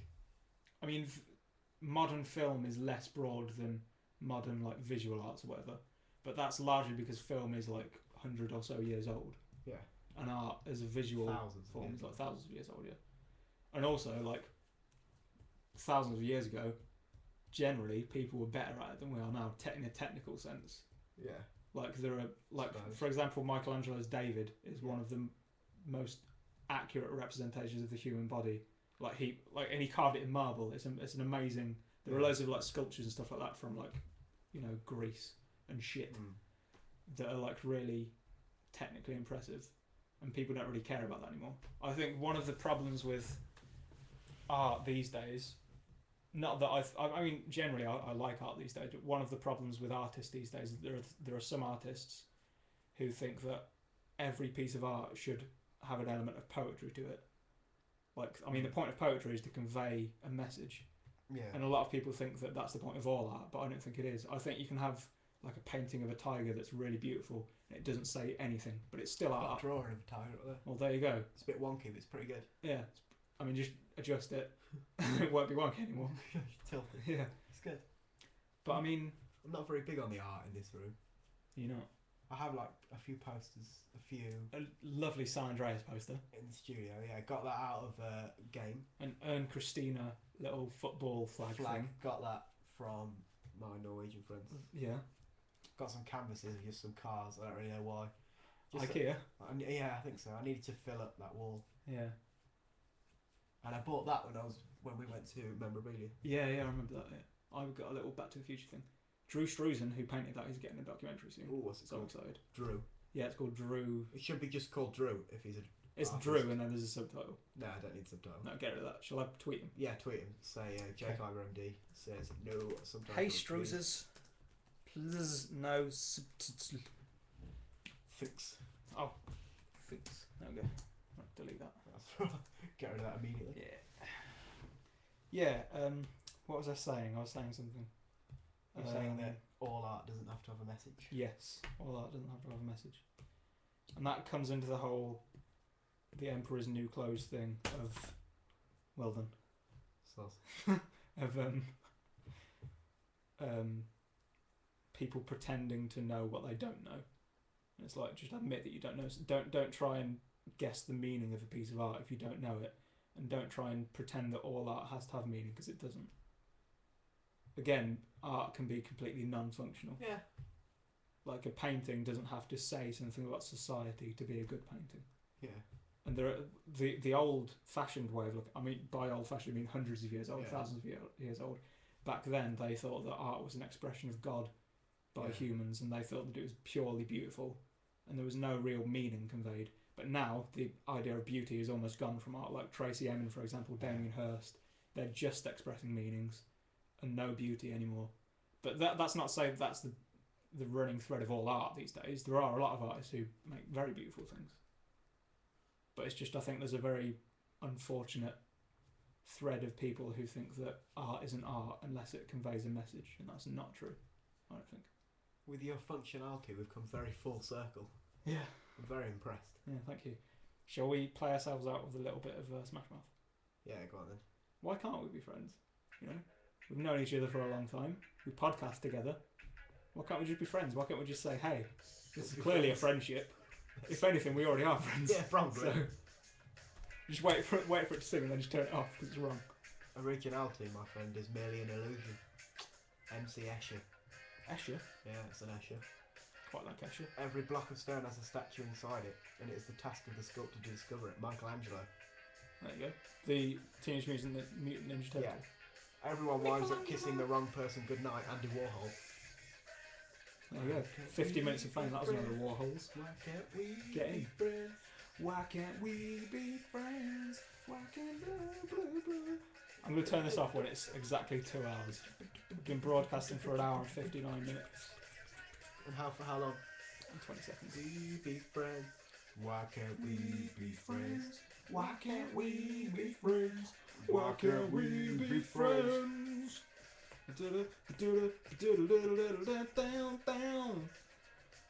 I wish I could fade this out better, but it's VLC. It doesn't really fade very well. It's not a great fader. It's not a fader. It's really not a fader. I could fade the microphone, I suppose, but it doesn't really count, does it?